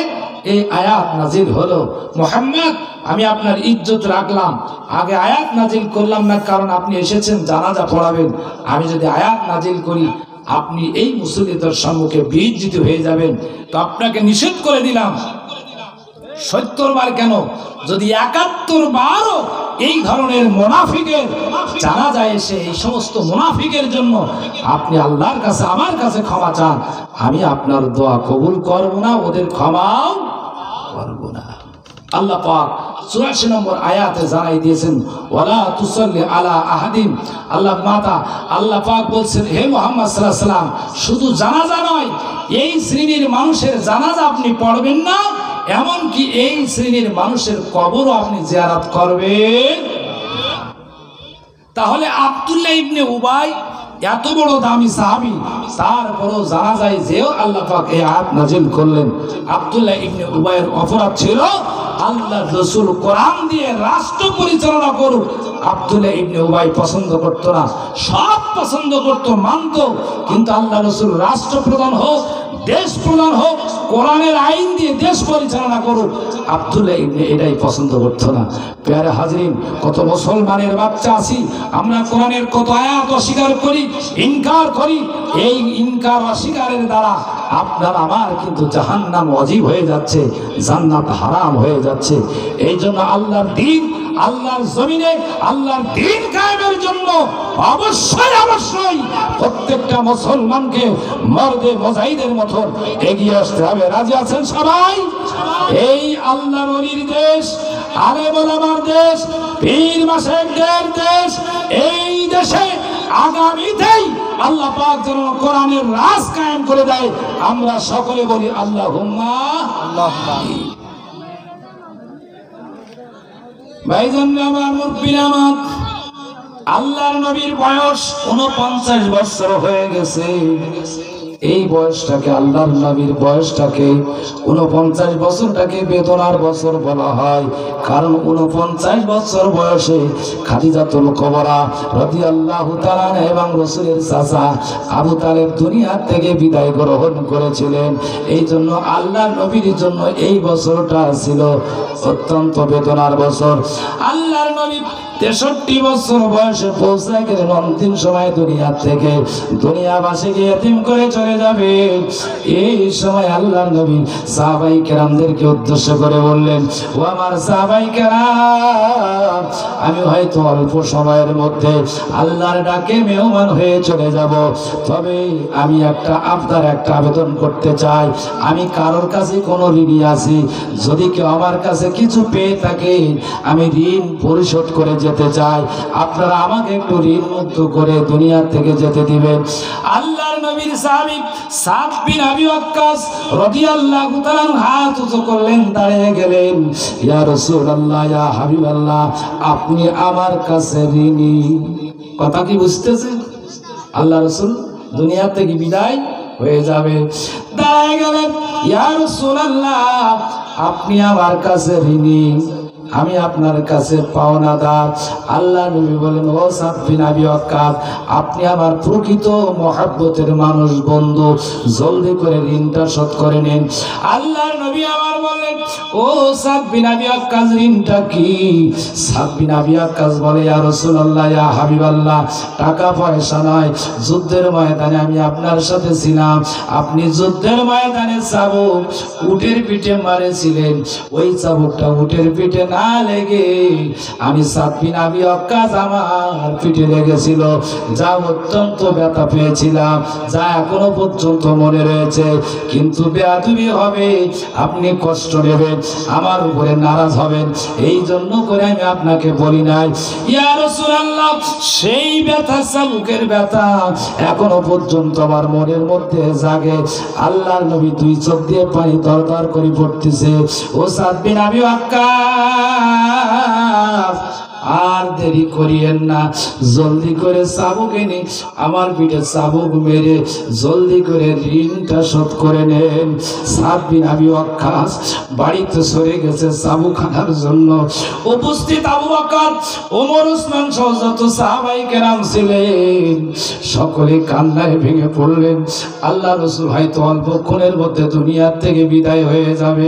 অসুস্থ শরীর, ব্যথা শরীর, জ্বর শরীর, এই অসুস্থ শরীরে সাদ বিন আবি ওয়াক্কাস নবীর সাহাবী হয়ে কেমন করে পিঠের মধ্যে চাবুকের বাড়ি মারবে। আল্লাহর নবী সকল সাহাবায়ে কেরাম কান্নায় ভেঙে পড়লেন, মায়ায় ভেঙে পড়লেন। সাদ বিন আবি ওয়াক্কাস বাড়িতে যে চাবুক নিয়ে হাজির। নবী আমার বলে, সাদ বিন আবি ওয়াক্কাস আর দেরি করিয়েন না, না জানি আল্লাহ পাক কখন আমাকে নিয়ে নেবে, জলদি করে ঋণটা শোধ করে নে, আমি ঋণ মুক্ত হয়ে দুনিয়া থেকে যেতে চাই। আর আপনি আমি যদি কেউ পায় দেই দেই, আহা বলে বলি, যদি কেউ আসে বলিস আমি বার্থডে চলে যাবো, বলবি বাড়ি নেই, এরকম প্ল্যান আছে না? আল্লাহর নবী দুনিয়াবাসীকে এতিম করে চলে যাবে।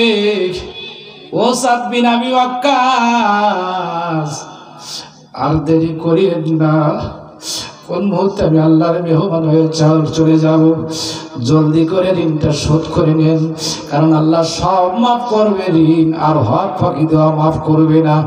সাদ বিন আবি ওয়াক্কাস বলে, ইয়া রাসূলুল্লাহ, ইয়া হাবিবাল্লাহ, আমি তো আপনার ঋণ শোধ করব। আপনি যখন আমার পিঠে চাবুকের বাড়ি লেগেছিল, আপনার চাবুক যখন আমার পিঠে লেগেছিল, আমার পিঠটা ছিল আলকা, পিঠে কোনো জামা কাপড় ছিল না। ইয়া রাসূলুল্লাহ, আপনার পিঠে তো জামা কাপড়, সেই পরিমাণ ব্যথা তো লাগবে না। আল্লাহর নবী আমার ঋণ শোধ করার জন্য পিঠ হালকা করে দিলেন, জামা কাপড় খুলে ফেললেন। উপস্থিত সাহাবায়ে কেরাম সব মাটির দিকে তাকাইতেছে। হায় হায়, আল্লাহর নবীর নূরানি চেহারা মোবারকে, শরীর মোবারকে সাদ বিন আবি ওয়াক্কাস এই বিদাগ লগ্নে মৃত্যুর মুহূর্তে দুনিয়া থেকে চলে যাবেন আল্লাহ রাসূল। শরীরটা কত ব্যথা, তোর কত আড়াই হয়ে গেছে। হায় হায়, কেমন করে সাদ বিন আবি ওয়াক্কাস আমার নবীর পিঠে চাবুকের বাড়ি মারবে। সকল সাহাবায়ে কেরাম মাটির দিকে মাথা নত করে কাঁদতেছে। আল্লাহর নবী বলে, ও হে সাদ বিন আবি ওয়াক্কাস, আর মোটেও দেরি করিও না। সাদ বিন আবি ওয়াক্কাস আল্লাহর নবী যখন পিঠ মোবারক হালকা করে দিলেন, সাদ বিন আবি ওয়াক্কাস হাঁটুর মালা মাটিতে গেড়ে দিলেন, দেওয়ার সাথে সাথে চাবুকটা দূরে ফেলে দিলেন। দেওয়ার পরে সাথে সাথে আমার নবী সাল্লাল্লাহু আলাইহি সাল্লামের পিঠ মোবারকে ছিল মোহরে নবুয়ত। সাদ বিন আবি ওয়াক্কাস ওই মোহরে নবুয়তে চুম্বন দিয়ে পড়ে গেল। নবী আমার বলে, ও হে সাদ বিন আবি ওয়াক্কাস, পৃথিবীর কোন মানুষ এই সুযোগ পাই নাই, আমার মোহরে নবুয়ত কেউ দেখতে পাই নাই। ও সাদ বিন আবি ওয়াক্কাস, আপনি বড় চালাক মানুষ, আপনি বড় ভাগ্যবান, আপনি আমার মোহরে নবুয়তে চুম্বন দিয়েছেন। আল্লাহ পাক এর জন্য ময়দানে মহাশরে আপনার উত্তম জাযা দান করে দিবে। ভাইজানরা আমার, আমি আর লম্বা করতে চাই না। আগামী বছর এই মাহফিল কোন ভাই রাজি আছে? যদি কোনো ভাই রাজি থেকে থাকেন, 1 বস্তা চাউল দিতে হবে। কোন ভাই রাজি?